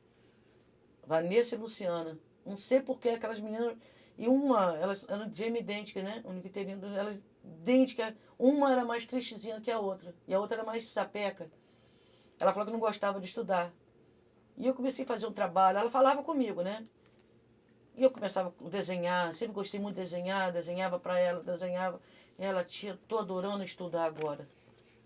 Então, com aquelas 2 crianças que acho que me deu um clique mesmo, que eu queria continuar. Tanto é que acabava o estágio, eu pedia a professora para me deixar ficar mais um pouquinho com eles. E eu chorei, literalmente, eu chorei quando acabou o estágio, o meu estágio, né? Mas aí engrenei para trabalhar com adulto. Não comecei com criança. Trabalhei 3 anos com adulto, à noite, né? Depois trabalhei com adolescente, adulto foram 3 anos, depois alfabetização, 11 anos. Depois peguei 3 com adolescente e depois direção escolar. Então, 8 anos na direção. E da sua memória, quando você começou, você comentou que não houve uma boa experiência, né? A relação do professor e você serem de uma família mais humilde. Uhum. Essa aprendizagem que você teve no passado, como é que você passa isso para quando você lidou com os primeiros alunos? Isso para mim é um exercício que eu faço questão de... Eu tenho orgulho dele, entendeu? Eu tenho um orgulho de agir assim, às vezes, por mais recriminado que a gente venha a ser, eu sofri muito nessa questão da discriminação e a gente tinha os nossos problemas. Só que hoje a criança chega na escola com uma carência muito grande, né? A minha mãe não me ouvia, mas meu pai me ouvia. A minha mãe não me entendia, mas meu pai... Eu tinha um respaldo muito grande dele, nós tínhamos irmãos, a gente era uma família unida. Né? Hoje a estrutura familiar não existe. Né? A família praticamente está terceirizando a educação do filho jogando para a escola essa responsabilidade. Então, hoje, quando eu vejo um aluno, né, um exemplo que eu vou te dar, chegou uma professora e falou comigo assim, esse garoto não quer fazer nada. Ele tá apático, não quer nada com nada, não quer nada com nada. Eu olhei pro olhinho dele, ele abaixou a cabeça. E eu acho que Deus me deu esse dom, né, do reconhecimento, de olhar e sentir alguma coisa. Aí eu peguei, falei, meu filho, você quer conversar? Ele, não quero conversar. Eu chamei a mãe. O menino só viu o irmão morrer eletrocutado. Só viu. Aí ela me contou a história e eu falei, tá, então a gente vai fazer um trabalho, eu vou abraçar a causa dele. A primeira escola, ele saiu da escola, ele foi para a nossa escola, onde a gente procurou saber a história de vida dele, que eu acho que a leitura que você faz da vida do aluno que é importante. Não adianta eu receber um aluno, você não sabe, ele não rende. Se você for ver a história dele, tem alguma coisa que está travando a vida dele escolar. E foi o que aconteceu com esse menininho. Hoje ele está com socialização excelente, né? A mãe, a gente percebe a felicidade da mãe, uma senhora da zona rural, né? Que ela não sabia mais como lidar com essa situação. E uma coisa que eu sofri, eu não permito. Porque o diretor da escola, na minha escola, se puder, eles ficam na secretaria comigo. O professor, às vezes, briga com eles e eu falo, senta aqui. Né? Aí, às vezes, estão pilhados, chorando. Eu falo, o que está acontecendo? Aí eu fico assim, amigo. Porque você pegar.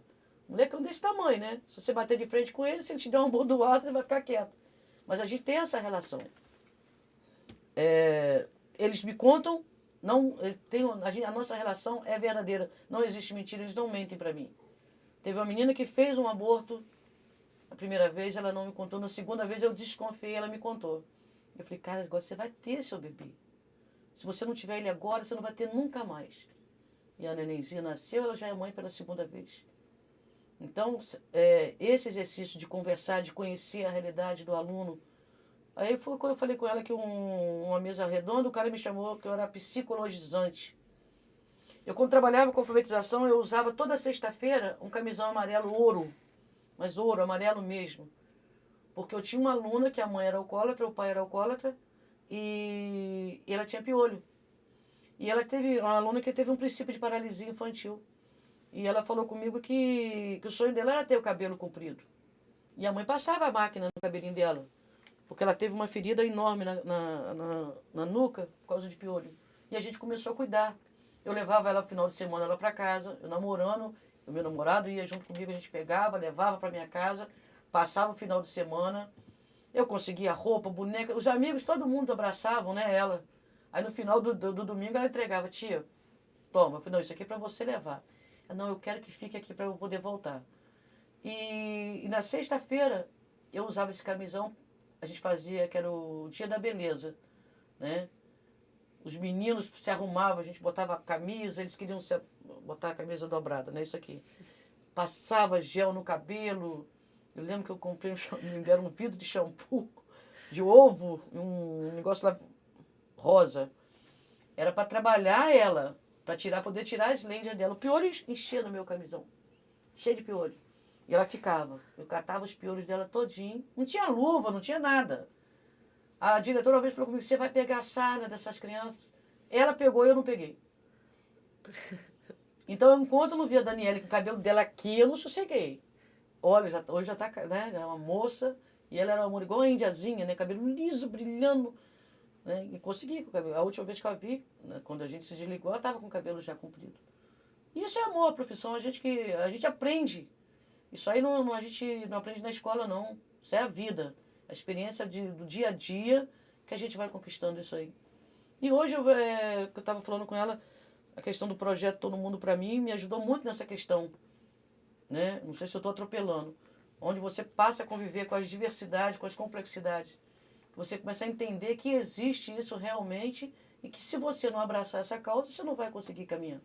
Explica melhor, então, como é que é esse projeto Todo Mundo? Como é que é o... Então, ele veio pra gente em 2001, né? Eu nunca tive vontade de sair de sala de aula, porque eu via que o meu negócio era sala de aula. Me oferecia um cargo na Secretaria de Educação. Você faz um trabalho bom de alfabetização, você não quer ser implementadora? Eu falei, não quero, eu quero sala de aula, eu quero ficar na minha sala de aula. Eu não quero nada além disso. Porque eu sempre gostei de trabalhar, né? Foi com adulto, foi com adolescente, foi com criança. E quando eu fui para a direção, foi uma pressão, né? Eu sofri uma pressão, assim, entre aspas. Não que você tem que pegar essa escola, uma escola nova, que está nascendo agora. Tanto é que ela tem 8 anos, a minha escola tem 8 anos só. É uma escola no centro da cidade, e eu não querendo, tive que pegar. E em 2001 veio um telefonema da Secretaria de Educação. Tem um projeto aqui, que era o antigo PTE, Projeto Telemar Educação. Você quer para sua escola? Eu falei, eu quero, não sei nem o que é. Não sabia nem que era ser diretora de escola. A minha secretaria era depósito, era almoxerifada, depósito de merenda, a secretaria era tudo. Era isso aqui, ó, um beco assim.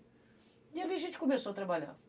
Então, quando o projeto veio, a gente estava nessa escola ainda. Em 2001 a gente mudou.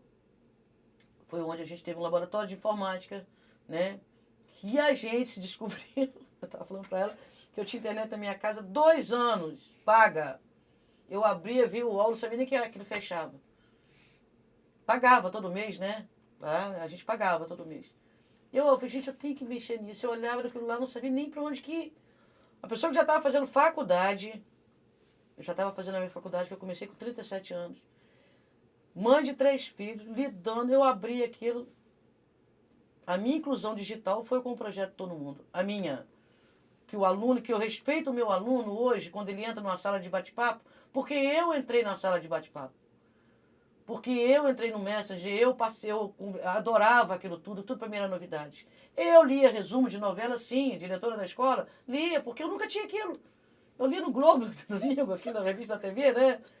Mas quando eu comecei a ter acesso a esse mundo virtual, que foi graças ao projeto, a gente ficou encantado. Éramos assim, primeiro o projeto veio para a gente, para depois a gente poder passar para as crianças. Primeiro a gente absorveu. E esse projeto com essa inclusão digital, né? E aquilo ali foi uma coisa assim singular para a gente. De brincar mesmo, de não querer trabalhar, de querer ficar ali, né? De tão que era mágico aquilo para a gente. Foi um momento mágico. E hoje os alunos, né? A gente conseguiu passar essa magia para eles, que hoje tem toda aquela, como eu tive a minha reação inicial de ver site, né? De entrar em site de televisão, de moda que a gente queria, vai descobrindo. Eu fiz 1 ano de informática, não tinha computador, né? Não sabia mexer naquilo. Eu tinha lá em casa, mas eu ia o medo. Se apertar delete, apaga tudo, né? Que era uma coisa que a gente tinha isso. Se apertar esse botão aqui, ó, estraga o computador todinho. Então, até na época eu sofri isso dentro de casa. Não, que tem que saber mexer, que não sei o quê. E esse projeto veio para a nossa escola, onde houve essa inclusão primeiro dos velhos, né? Diretores, professores. Alguns professores ainda não sabem, ainda não querem, têm medo. Mas os alunos, minha filha, você vê aluno da zona rural já sentadinho ali, e ele veio para colaborar nessa questão da unificação dos valores, da igualdade, porque ninguém ali é mais do que ninguém. Porque ele não é filho de professor, ele é filho de um lavrador, eles estão no mesmo nível.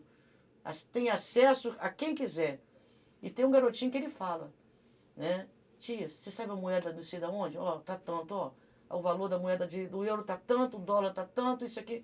E isso foi com o tempo, eles vão absorvendo aquilo. E eles hoje falam, tia Sandra, eu posso ficar no laboratório?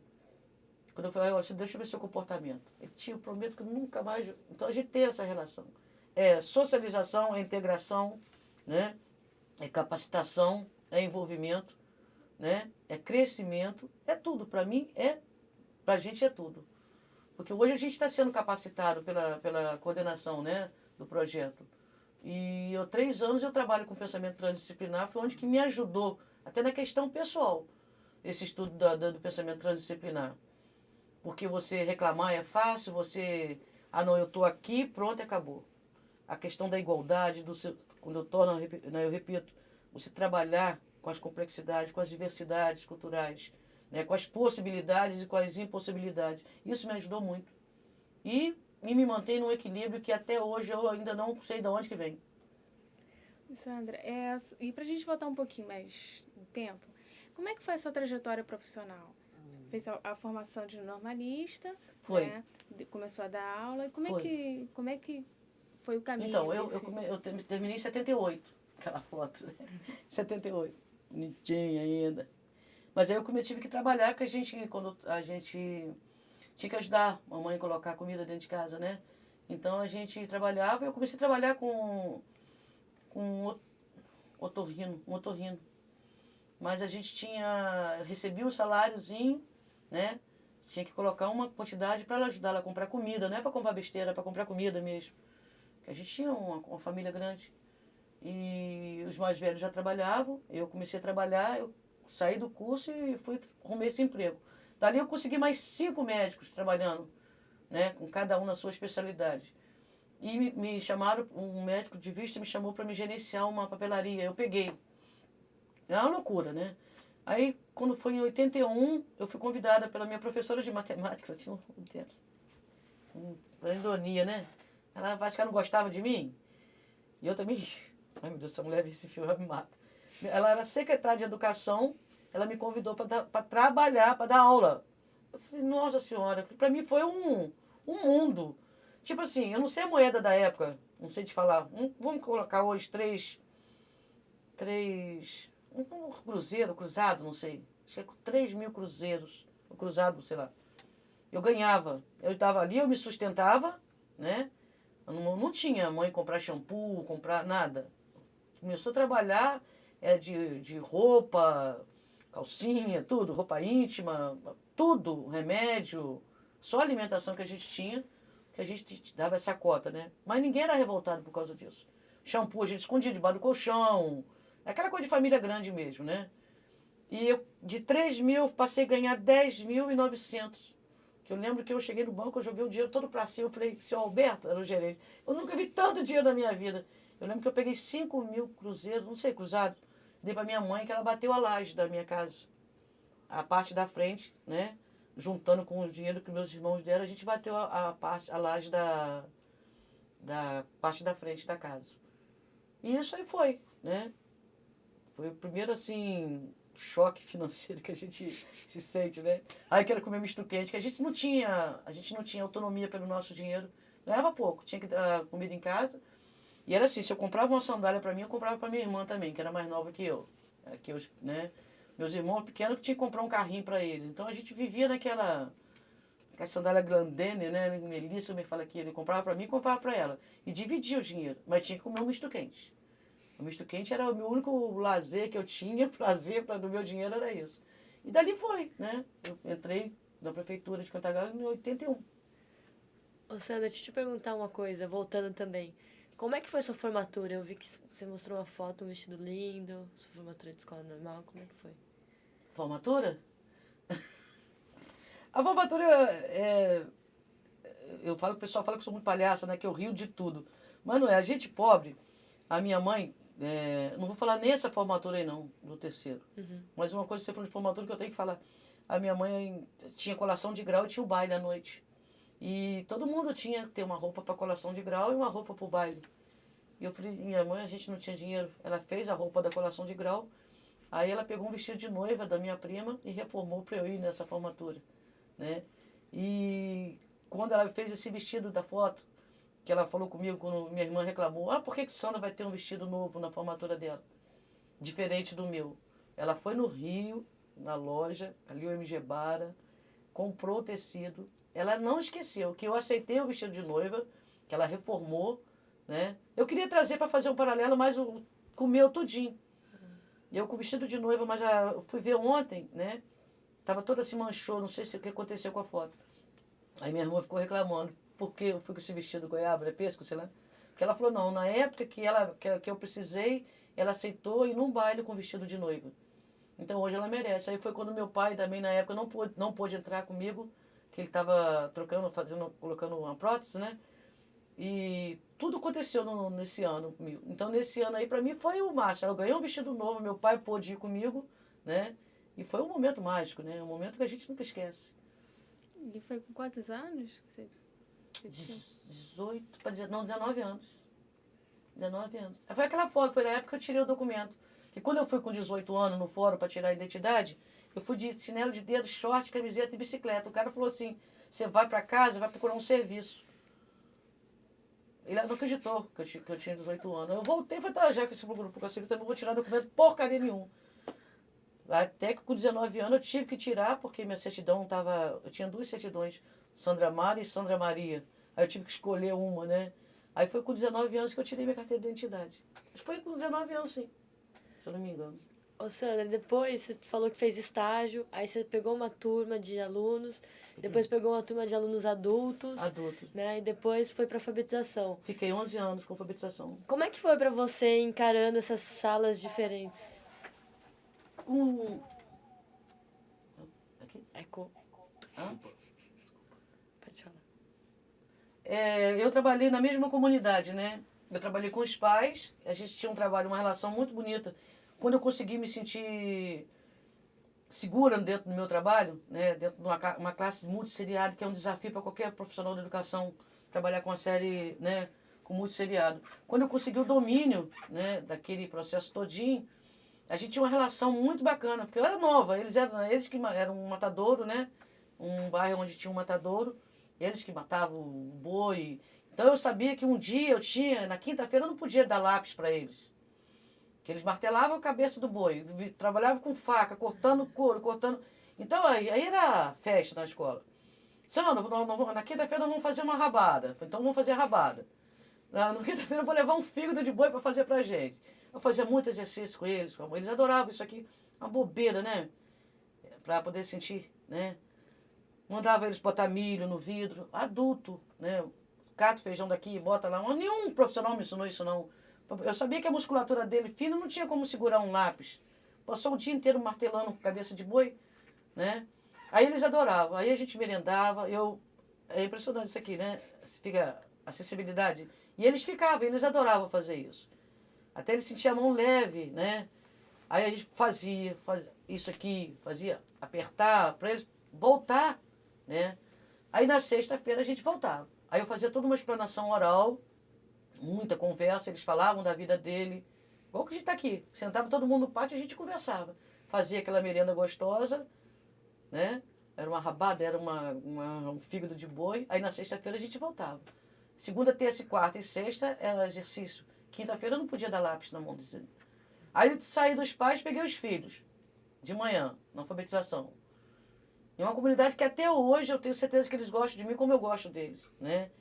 Eu sofri quase um assalto na estrada, meu pai me proibiu de trabalhar, eu quase morri. A merendeira me acolheu na casa dela, eu dormia na casa dela, né? E era aquela coisa assim, tipo Natal, de eu ir lá, de ter que ir na casa de um com a cheia de fogo, né? Que tinha que tomar um copinho de vinho, que eles fazem questão. Dia 25 eu ia na casa de um, aí fazia via sacra. Chegava e falava, eu vou ficar doido, eu vou ficar. Porque tinha que passar na casa de cada um, tomar um vinhozinho com o outro, tomava um suco com o outro, tomava um refrigerante com o outro. Isso foram 11 anos, né? Mais 3, né? 14 anos. Aí depois eu peguei o segundo segmento, de quinta e sexta série. Que eu fiquei mais uns 3 anos. A data eu não me ligo muito em data, mas eu fiquei mais um tempo, aí eu saí para a direção. E qual é a sua experiência na direção, na gestão?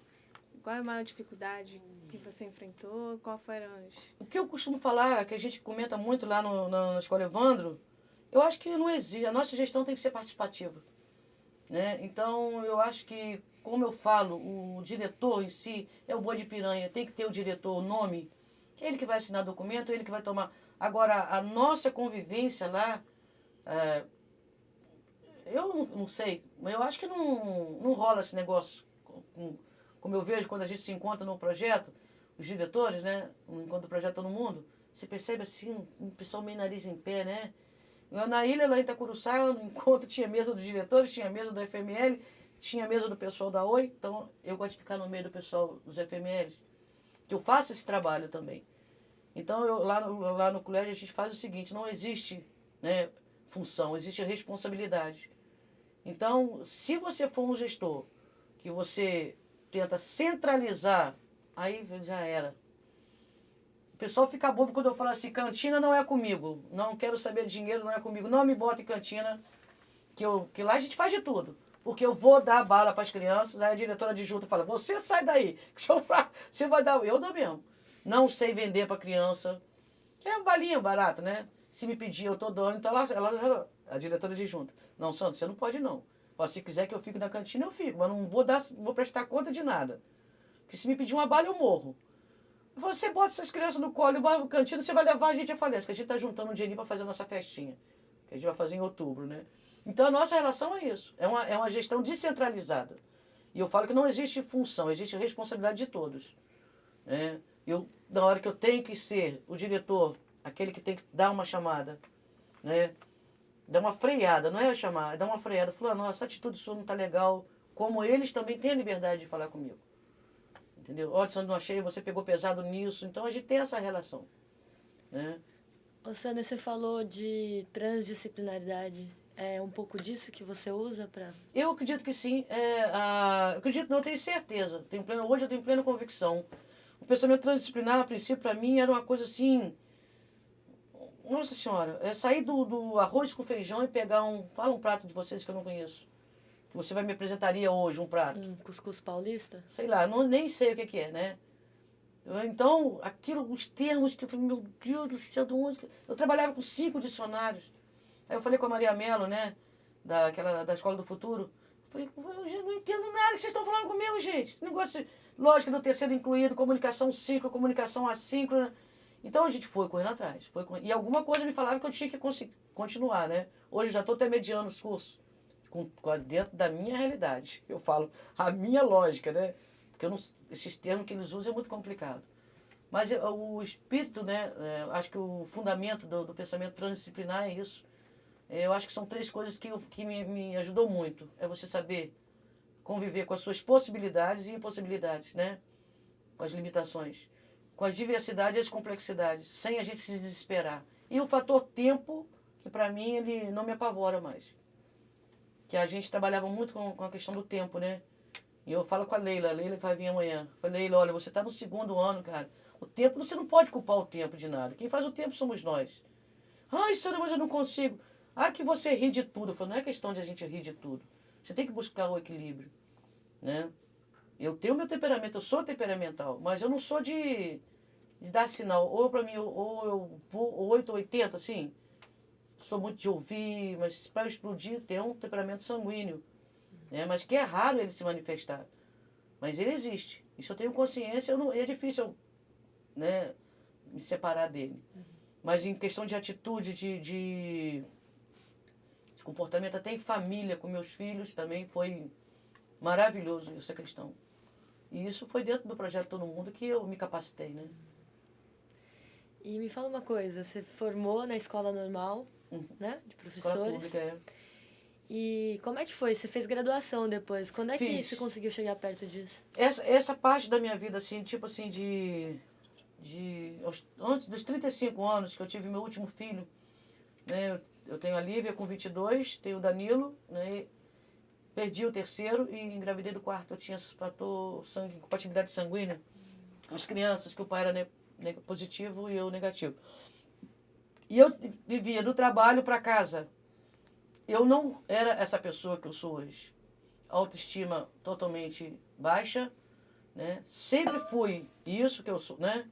Sempre fui uma pessoa extrovertida, gostava de me socializar, sempre gostei. Mas veio um período do casamento que me travou nessa questão. E meu sonho era fazer uma faculdade, mas eu não via como.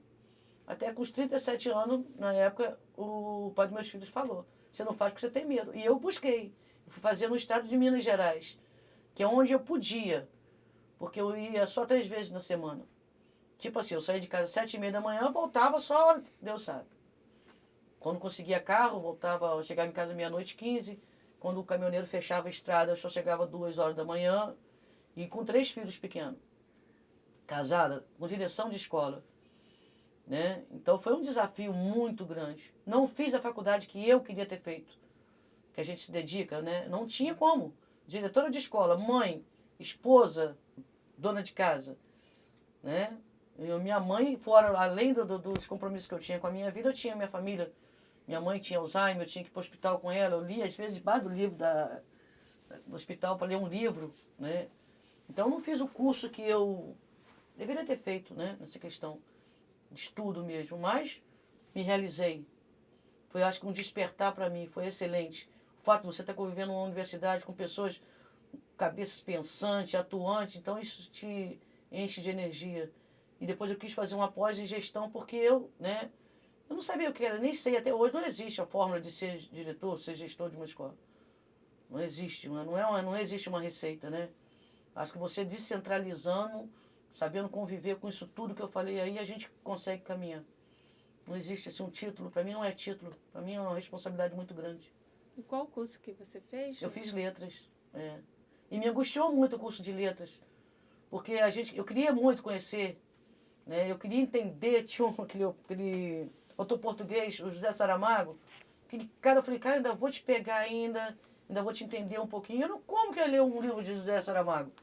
Eu não tinha como ler, não tinha tempo para ler. E aí o fator tempo me pegava, porque eu dormia em média 3, 4 horas por noite. Né? Então eu não tinha mesmo, não tinha nem tempo, que era direção de escola. Chegava em casa, era filho, na terça e na quinta, sábado e domingo. Segunda, quarta e sexta era faculdade à noite, trabalho o dia inteiro. Então eu acho que faltou um pouco assim, eu ter me dedicado mais. Mas eu acho que para mim foi uma vitória. Consegui concluir, né, direitinho, foi ótimo. Foi um aprendizado e tanto. E você tinha comentado que já estava casada, tem Já. filho. Quando é que você casou e... Eu casei em 85. Meu casamento durou 16 anos. E até nisso, nessa questão de eu trabalhar a minha separação com meus filhos, foi muito importante. Eu estar no mundo, não estou no mundo. Foi muito importante, porque com esse estudo que eu fiz, né, depois da minha separação, porque eu tinha um casamento legal, né, muito bom, meus filhos não souberam entender por que houve essa ruptura. Claro que o pai deles se interessou por outra pessoa, e eu passava isso para eles. A gente até hoje tem uma relação, nunca houve essa proibição, que no interior tem muito disso. A mulher começa a defamar o marido, que não presta, aquelas coisas. Não, a gente sempre teve uma relação, né, ele nunca precisou marcar dia para ver meus filhos, os filhos têm paixão por ele, né, de ter uma relação legal, né, dentro das possibilidades. Né, mas eu sou pai, eu sou mãe e ele é pai. E nós temos 3 filhos em comum. E isso a gente consegue trabalhar muito bem isso. Qual é o nome dos seus filhos? A Lívia tem 22, ela mora aqui em Niterói. Está fazendo o 7º período de Direito. O Danilo, que está fazendo hoje 26 anos, que eu queria ir embora. Ai, não, 26 não. Dia 26, ele faz 19 anos. Tem um encontro marcado com ele lá em Niterói. E o João Gabriel, que está vindo também para encontrar comigo aqui, tem 13 anos. Faz 14 agora, dia 10 de outubro. São minhas vidas. E a nossa relação é muito boa. E eles são assim... Tudo que eu fui, né, e tudo que eu falo para eles, foi só isso aqui, eu acho legal assim, se você não quer, é problema seu. Eu falei, mãe, você lembra que você falou que o vovô Alberto falava isso? Ele tem razão. Então a gente conversa muito, a gente tem essa relação, esse diálogo. E é muito importante isso. Hoje um adolescente, um jovem de 19 anos, sentar, eles optar pela namorada, não, eu vou ficar com você primeiro. Sentar na mesa, eu tomo minha cervejinha, ele não toma. A gente senta na mesa da cozinha, a gente fica conversando. Foi meu filho, meu filho está na hora, o Mariano está te esperando. A gente tem esse hábito de conversar muito, muito diálogo, muita coisa. E quando você foi fazer a universidade, como foi o apoio dos seus filhos? Eles apoiavam, ajudavam? Não, o do meio, ele teve um problema seríssimo de saúde. Eles sempre foram muito ligados comigo, né? A Lívia estava mais velha, mas o Danilo, ele me deu problema sério. Ele fez mais de 20 tumores debaixo do braço. Tudo de fundo emocional. O emocional deles tem isso, né? Até que eu busquei um profissional, meu ex-marido na época falava que isso era besteira, eu falei, não, eu tenho que saber o que está acontecendo. Até que eu busquei uma psicopedagoga e descobriu que ele tinha medo de eu morrer de acidente. Aí depois que fez toda aquela terapia com ele, que eu mostrei, levei ele na faculdade comigo, né? Aí pronto. Mas ele me deu trabalho. Mas fora isso, não. Ficava com o irmão menorzinho, mamãe já vem. Quando eu chegava, às vezes estava acordado, eu ficava com eles. Sempre foi muito bem trabalhado isso. O único obstáculo que eu tive inicial foi esse, do menino. Mas depois não. E nessa formação você falou que fez uma pós. Olha lá, ele tá rindo lá. O homem cobra os direitos dele. Não, vamos continuar. Onde você quer, Então, você comentou da sua formação em letras Aham. e depois foi fazer pós-graduação em Em gestão. É. E o que isso te agregou em termos, né, na sua O que me fez buscar essa pós foi porque eu me questionava muito o que é ser um gestor. Até que eu comecei a ler um livro, falava sobre a gestão participativa. Né? Foi um curso à distância, foi um curso assim mais... a gente fala mesmo? Videoconferência. Né? Tinha aula presencial e tudo. E me acrescentou muito, né, nessa questão. Veio confirmar o que a maneira como a gente conduzia o trabalho de gestão na escola. Né? Então, foi assim mais para me conhecer, um nível de conhecimento mesmo. E muita coisa a gente, você lida com aquela... Você passa a conhecer novas teorias, né, que de repente você até coloca em prática, mas você pode aprimorar mais, mudar isso, mudar aquilo. A questão do lidar com as pessoas, né? A relação humana ajudou muito também. E a gente vê tudo isso, né? Eu já tenho uma facilidade de socialização, mas para mim, veio me ajudar muito nessa questão. Porque eu fui aberta, eu fui para buscar. Né? Eu não busquei só um canudo, né? Queria um aprendizado. E a gente recebe. E como foi seu interesse em ser diretora? Não foi interesse, foi uma imposição. Foi uma imposição porque o prefeito, na época, eu sempre gostei muito dele. Era assim, sabe aquela paixão? Que no interior a gente tem acesso a eles, né? E ele é muito amigo da minha mãe. E ele, quando ele me ofereceu a direção, eu estava casada ainda. Uma imposição que eu falo positiva, tá? Que não no sentido pejorativo. E eu não queria sair de sala de aula. Aí, quando ele resolveu criar essa escola no centro da cidade, que não tinha uma escola ainda municipal no centro de Cantagallo, que é a cidade pequenininha. Aí abriu-se essa escola em 2000 e em janeiro e fevereiro uma supervisora assumiu a direção. E eu te falo que de abril a maio, ou melhor, início de abril até maio, ou antes de abril, foi a pressão para pegar. E eu falava que eu não queria largar minha turma, que eu queria minha turma. Porque olha aquela professora que fazia as formaturas, eu gostava. Fazia os painéis, enfeitava a minha escola, que era essa comunidade onde eu comecei 19 anos trabalhando nessa comunidade. E ela me tirar do meu útero materno, tirar da minha gente, né? 19 anos trabalhando ali. Aquilo eu não admitia de jeito nenhum. E ele falava, Sandra, mas eu quero que você assuma, eu quero. Até que meu ex-marido entrou também, interferiu. Aí meu irmão também, que era secretário na época dele, secretário de planejamento, ela tá com medo.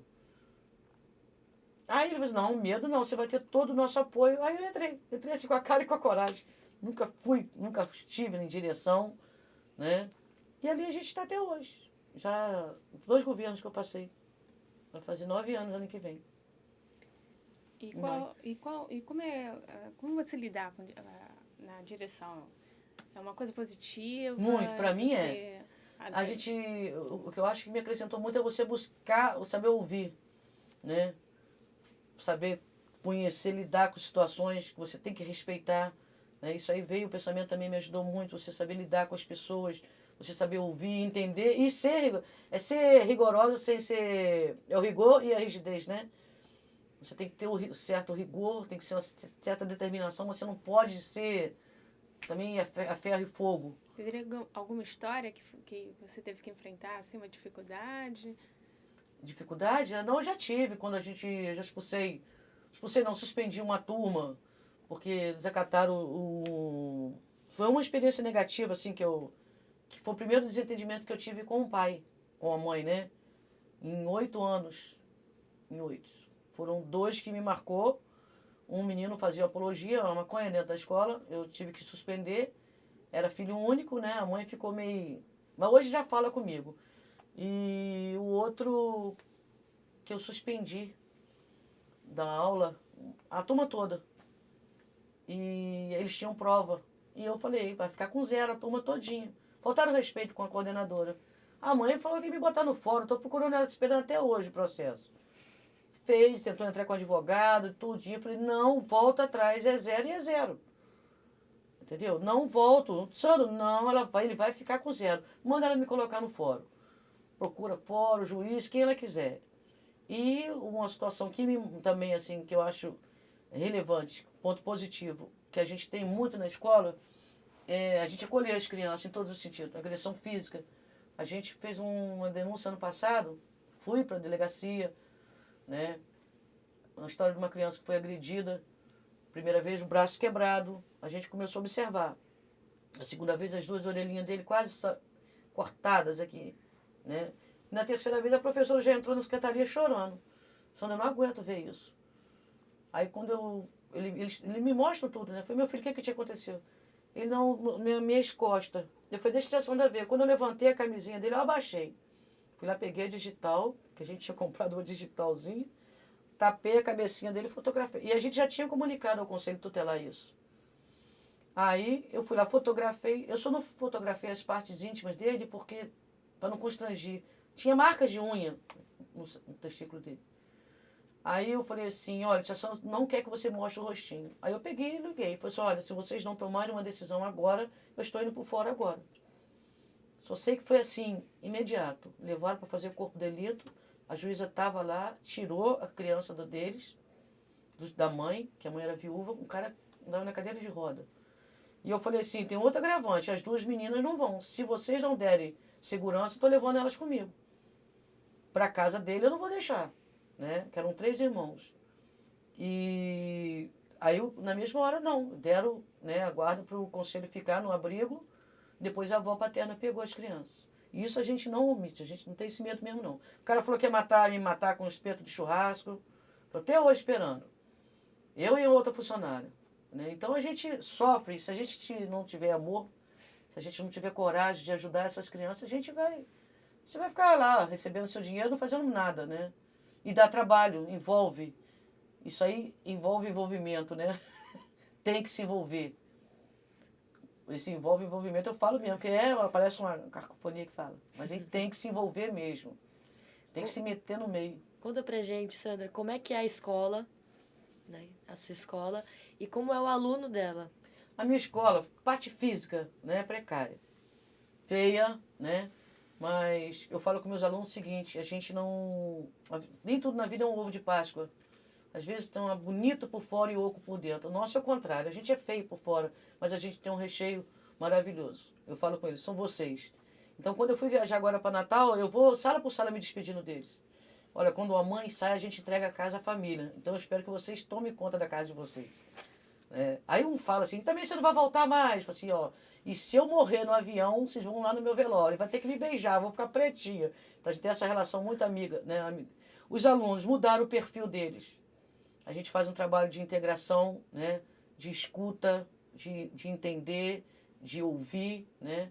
Você escuta cada situação que dá. Eles choram.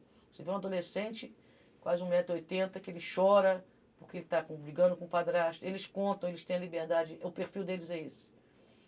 Ao mesmo tempo que ele se revolta, ao mesmo tempo ele se abre com a gente. A gente consegue fazer esse trabalho aí com eles. Claro que o professor reclama da indisciplina. E às vezes eu sou um pouco radical quando o professor coloca o aluno para fora de sala. Eu falo, meu filho, o que você fez? Tia, eu fiz isso, isso, isso. Aí eu chamo o professor, não quero ser o aluno aqui. Esse problema não é meu. Isso aí é domínio do professor. Jogar bolinha de papel, não tem porquê. Ah, vou dar advertência. Eu não vou dar advertência aí. Advertência é agressão física, uma falta de respeito oral, né? Um verbal, xingou o professor. Agora jogar, não está deixando eu dar aula, não está deixando eu fazer isso, não está deixando eu fazer aquilo, cadê o domínio de turma? Às vezes eles querem fazer propósito para ficar lá comigo. Eu falo, vão lá embaixo comigo. Tia Sandra, ajudar a tia Sandra a fazer isso. Eu vou brigar com o menino. Não vou brigar com ele, não. Mas não adianta você mais. Eu não estou estressada com eles. Eu vou chegar aqui, vou criar um personagem do diretor que vai brigar. Eu falei, meu filho, o que está acontecendo? Pô, Sandra, desculpa. Tem um garoto nosso que a gente pegou ele com 6 anos. Estrutura familiar totalmente arrebentada. E vim 7 anos fazendo trabalho com moleque. Esse ano passado. Ele já está um homem. Aí a professora chamou, que ele se revoltou lá, um homem. Quase 1,80 m. 15 anos.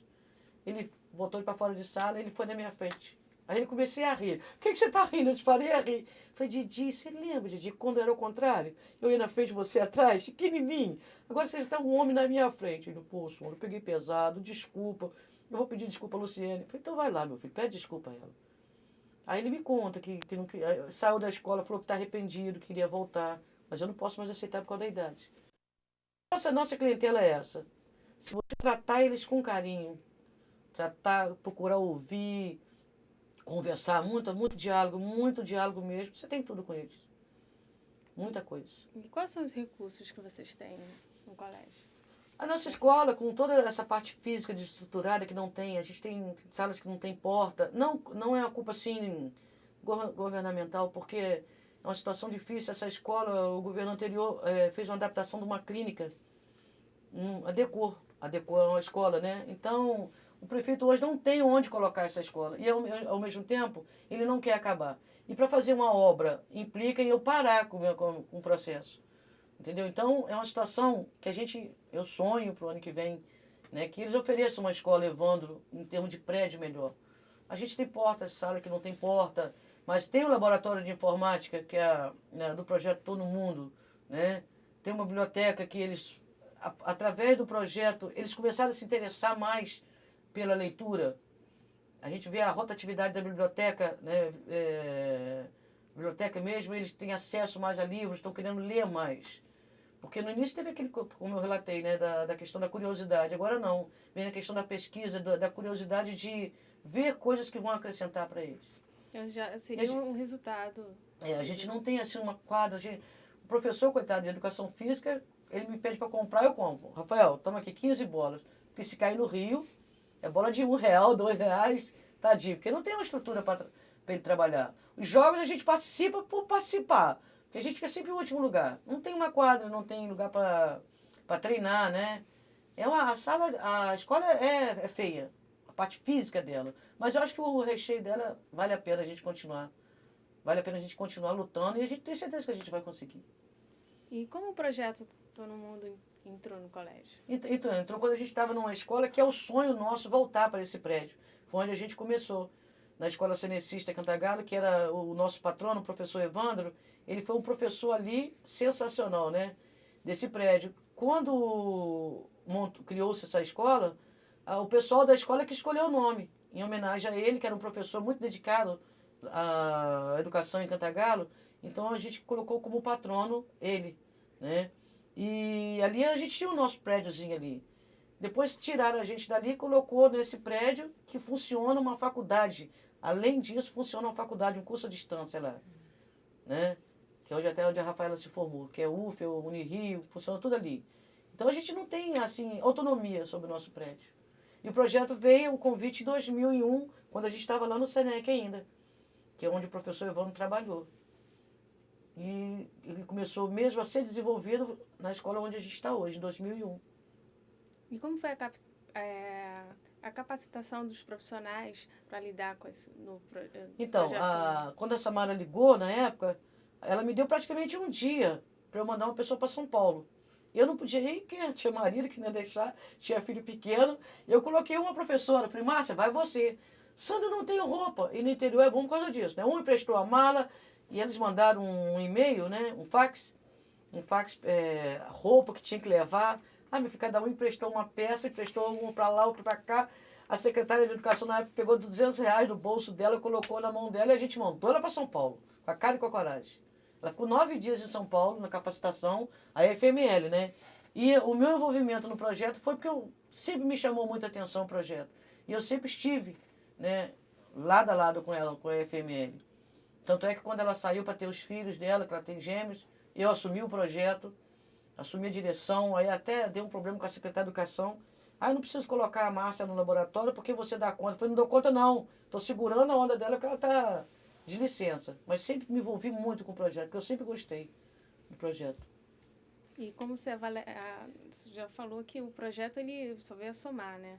Mas você teria outra abordagem sobre essa dinâmica, né, do projeto com a estrutura do colégio? Eu acho que hoje, posso falar assim, ele, com toda essa parte precária, eu acho que é o ápice para a gente hoje, é o projeto estar na escola. O que nos motiva, ter algo mais, né? Não que o aluno não mereça um tratamento diferenciado. Mesmo estando num prédio, a gente tem escola lá que funcionava dentro de curral. Mas para a gente é uma grande motivação, né, estar com esse projeto na escola. Porque todas as propostas que a Escola do Futuro nos apresenta, eles abraçam a causa, entendeu? Então, são as atividades lúdicas que vêm, né, pela Escola do Futuro e as atividades são aceitas, os alunos participam e, através da participação deles, a gente vê a mudança de comportamento deles. Entendeu? O fato deles quererem, de você conversar e eles saberem te ouvir, pô, você está deixando a desejar, o que a gente está... Olha, o Opará fez isso, a gente fez aquele trabalho no Caringana, a gente começa a usar situações, né?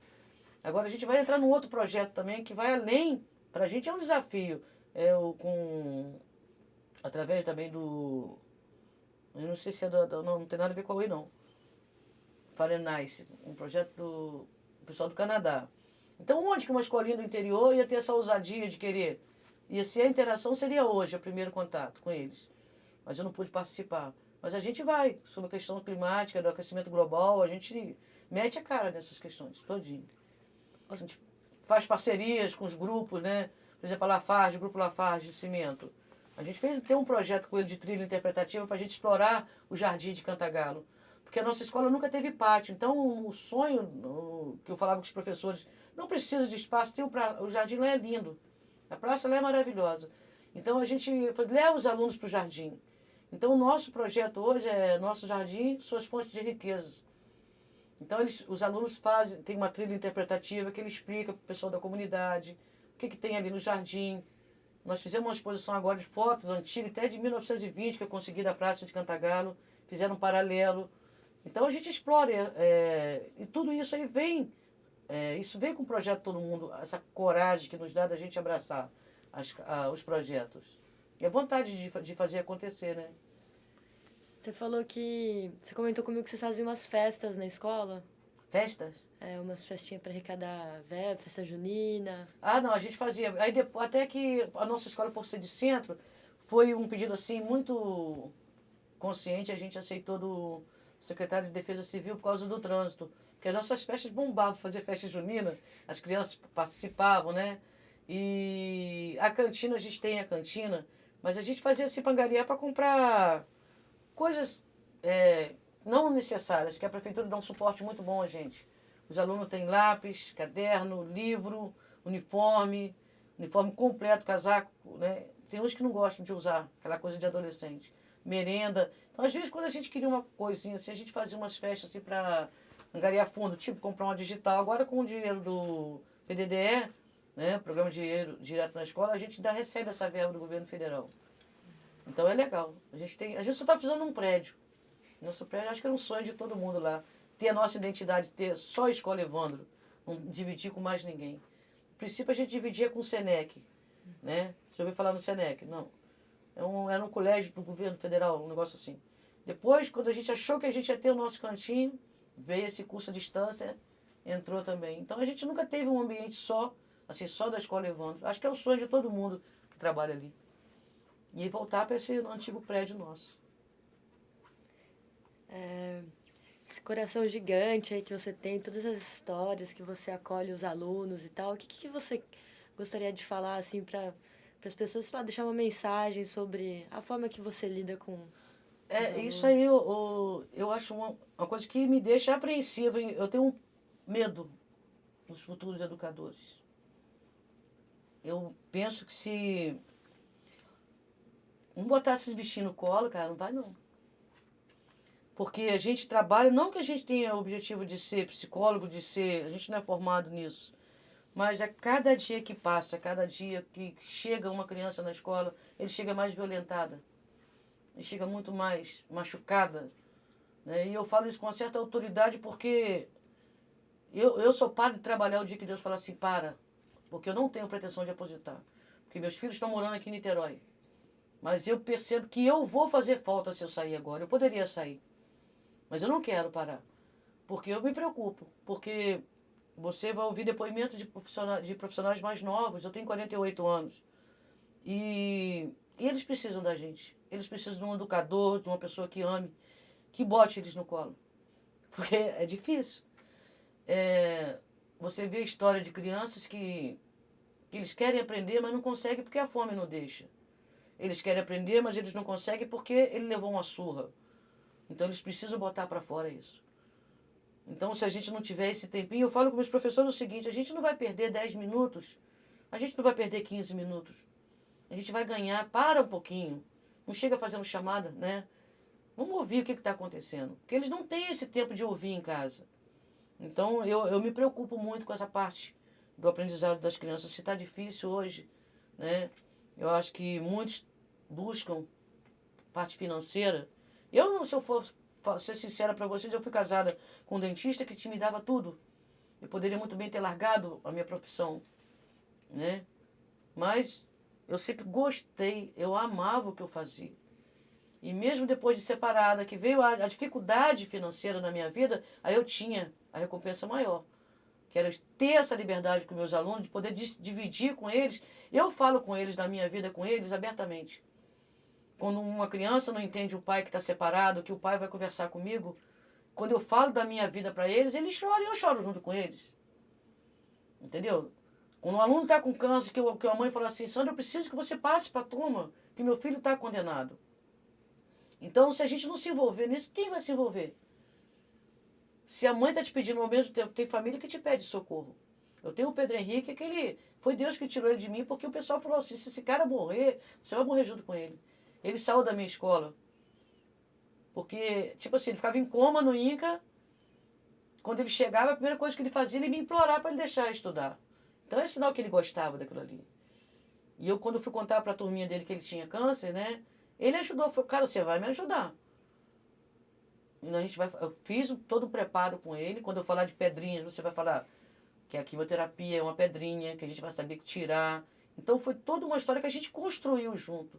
E esse construir com o aluno hoje acho que é tudo. Se a gente não construir junto com ele, a gente não vai conseguir nada.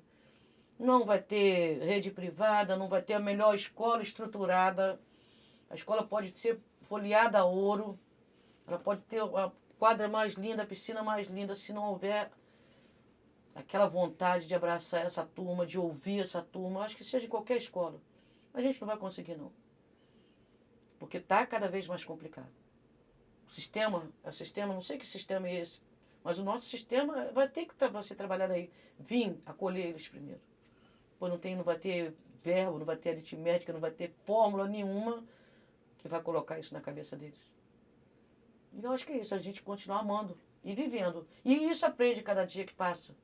Que a gente vê hoje pessoas que estão chegando já na educação, já desanimadas. Aí culpam o salário. E eu falo lá no colégio, gente, não está afim, vai vender calcinha, sutiã, que na nossa região dá um dinheiro bom, né? Vai vender, vai ser ambulante, vai vender... Então larga a educação. Larga, deixa as crianças então. Porque é complicado. Eu acho que a gente, nós, tanto os pais, educadores, parece meio demagogo, né? Essa questão de falar de amor, mas a gente tem que ter amor à nossa profissão. Aquilo que a gente faz, ter vontade de se envolver, não ter medo de se envolver, não ter medo de se machucar, que é machucando, é quebrando a cara, que a gente vai galgar mais um degrau da escada da vida da gente. É isso. E você, fora da vida profissional, quais são as suas atividades? O que você gosta de fazer? Eu gosto de, como eu falei, eu ouço funk com meus filhos. Eu não tenho convidados de aniversário, eu tenho amigo dos meus filhos, são meus amigos, querem ficar lá em casa. Se tem uma exposição, eu vou chegar com eles de madrugada em casa, né? Às vezes eu estou cansada, mãe, nós vamos nas férias, mãe, nós vamos sair? Me dá só 40 minutos, que eu vou dormir um pouquinho. Aí saio eu com meus 3 filhos, aí encontro num barzinho com aquela turma toda, e ali fica, se deixar, vai ficando... Porque lá no interior a gente não tem muita opção de lazer, né? Então é sentar, é conversar, é rir, e quando se reúne ela em casa que vai. Então eu penso que isso foi muito da minha mãe. Eu sou, né? Não que eu seja centralizadora com eles que querem ir para lá. Então, tia, a gente pode fazer um churrasco aí, vamos para lá, sabendo que eu vou enfrentar problema com polícia, com de som alto. E lá tem os grupos, que um que escuta MPB, o outro gosta de rock, o outro já gosta de um funk, o outro já gosta de pagode. E a gente, não, cada um no seu... Aí eu falo, cada um no seu quadrado, né? Então cada um vai ouvir um pouquinho. Eles respeitam isso. Eu hoje vivo, né, do trabalho, mas eu falo assim, você não vive a sua vida? A minha vida, por enquanto, está sendo isso. Uma questão de opção minha, né? questão, porque eu me sinto bem nesse meio que eu estou vivendo agora. É um lado social que eu gosto, eu venho para Niterói, eu saio com a minha filha, eu sento no barzinho com ela, a gente toma cerveja, a gente briga, a gente discute, a gente bate boca, a gente se abraça, a gente se diz, eu te amo, você me ama. E isso aí, a minha vida é isso aí. Não, tá faltando? Tá, claro que tá. Existe um lado mulher que a gente não, por enquanto, eu não tenho como viver agora. Meu filho de 13 anos, ele é muito... Houve um probleminha de separação, aquela coisa de criança, meio pegajoso, mas ele, pela primeira vez, eu tô aqui, vocês não sabem como é que tá a minha cabeça. Primeira vez eu mandei ele vir de Cordeiro sozinho para Niterói, com 13 anos. Cara, se vira. Ele estuda em Friburgo, foi com a namoradinha do meu outro filho, de 15 anos. Eu fui no comissário, vim com o telefone do comissário, ele me autorizou ele vir. Falei, rapaz, você quer morar em Niterói? Então você vai ter que começar a se virar. Aí eu estava lá na pensão, lá não pega celular. E eu falei, meu Deus do céu, eu pedi o cara para me entrar no MCN lá rapidinho. Liguei, aí entrei em contato com a diretora adjunta, pedi ela para ligar para o meu filho. Mãe, já estou em Friburgo na rodoviária. Ia chegar agora, na rodoviária 5h30. É isso aí. E com quem você mora hoje? Morava com ano passado. Eu, a Lívia, o Danilo e o João. A Lívia e o Danilo vieram, né, para cá. E eu moro com o João. O Gabriel, que veio, falou que vem também. Eu vou ficar sozinho. Acho que eu tô com saudade de mim. Agora começar a olhar um bocadinho, né? Mas nada, a gente se fala todo dia. Todo dia. Quando não é via MSN, é telefone, direto. A gente tem uma relação muito boa, né? Muito forte. E você tem algum sonho, algum projeto a ser realizado? Eu acho que é viver, sabe? Ter condições de viver, mais nada. Não sou materialista, não tenho viagens, eu gosto de viajar. Agora, assim, sonho profissional eu tenho. De poder ter essa escolinha aí que a gente sempre sonhou, né? Uma escola bem legalzinha, estruturada. Agora, eu acho que o sonho de toda mãe que a gente tem, primeiro, ver os filhos da gente formados, realizados, no que eles escolheram para ele, né? Poder viver, ser uma pessoa sempre para somar na vida das pessoas, nunca para diminuir. Porque a gente vai ficando, vai envelhecendo, e isso aí vem os tabus, né? Então, eu acho que eu quero ser sempre uma pessoa autoastral como eu sempre fui. Isso a gente, com a cabeça da gente, consegue fazer esse trabalho. E não ter medo, né? E você teria alguma história, algum comentário que você gostaria de deixar registrado? Tipo assim... Não, alguma coisa que a gente não tenha perguntado e que você lembrou? Não, eu acho que tudo que eu tive vontade de falar, eu falei. Da minha infância, querida, maravilhosa. Falei do Natal, que eu acho que é uma coisa que marcou muito, e meus filhos sabem que eu ia falar isso, tenho certeza. Da esperaltice de infância, da nossa relação de irmãos, né? Que mesmo hoje a gente tem não ter pai e mãe, a gente consegue ainda manter um vínculo. Mas eu acho que fora isso, da relação que eu tenho com meus filhos, com os amigos deles, com os profissionais, com os alunos, acho que deu para sintetizar bem mesmo. Isso é um pouco de tudo que eu já vivi até agora.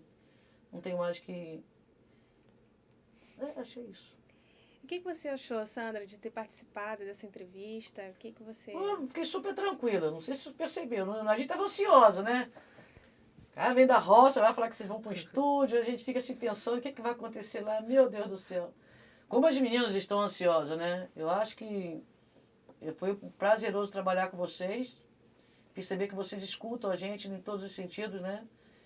Que de repente pode falar um lado profissional, mas eu vejo que vocês se tocam, vocês se emocionam com as palavras, vocês vivem aquilo que a gente está falando, e isso pra gente é prazeroso. É o feedback, né? A gente sente também, acho que por isso que vocês deixam a gente à vontade nessa questão. Até ele mesmo, coitado, ele fica ali, ó, tá mexendo nessa paradinha aí. E você já conhecia o Museu da Pessoa? Eu conheci na ilha de Itacuruçá, mas lá era uma cabinezinha, teve uma... Na ilha, quando o encontro de todo mundo foi na Itacuruçá, aqui no Rio, em Mangaratiba. A gente teve a primeira experiência lá, tinha uma cabine, a gente chegava, entrava lá, falava... Nem sabia onde ia passar aquilo, né? A questão do vídeo eu fiz lá, mas eu nem sei se foi para o museu ou se foi para outra... O mesmo esquema assim, né? Mas foi. Mas foi mais depoimento, né? Foi lá. E eu acho que a experiência foi essa mesmo, lá em Itacuruçá. E agora aqui, né? Que foi muito bom, eu achei ótimo. Vocês deixaram a gente muito à vontade. As meninas, coitadas, dá vontade de ligar para ela, fica tranquilo que vai valer a pena. Eu acho muito gostoso. E deixar a gente à vontade de falar, né? os ganchos que a gente... Você fica numa teria, o que você vai falar? Eu não vou falar nada. A Leila tá assim, o que você vai falar? Assim, na hora vem. Na hora você vai lá, vai perguntar lá, vai te ajudar. E eu achei legal, muito bom mesmo. Então, Sandra, é isso. Obrigado pela sua... Eu que agradeço a oportunidade, né, de estar aqui. É raro, né, a gente ouvir falar tanto. Eu já gosto de falar. E a gente ter alguém para ouvir, se interessar pela história de vida da gente, isso é muito bom. Acho muito interessante. Sucesso para vocês. Você também. Ok, obrigada. Posso tomar um bocadinho de água? Pode. Tô apaixonada.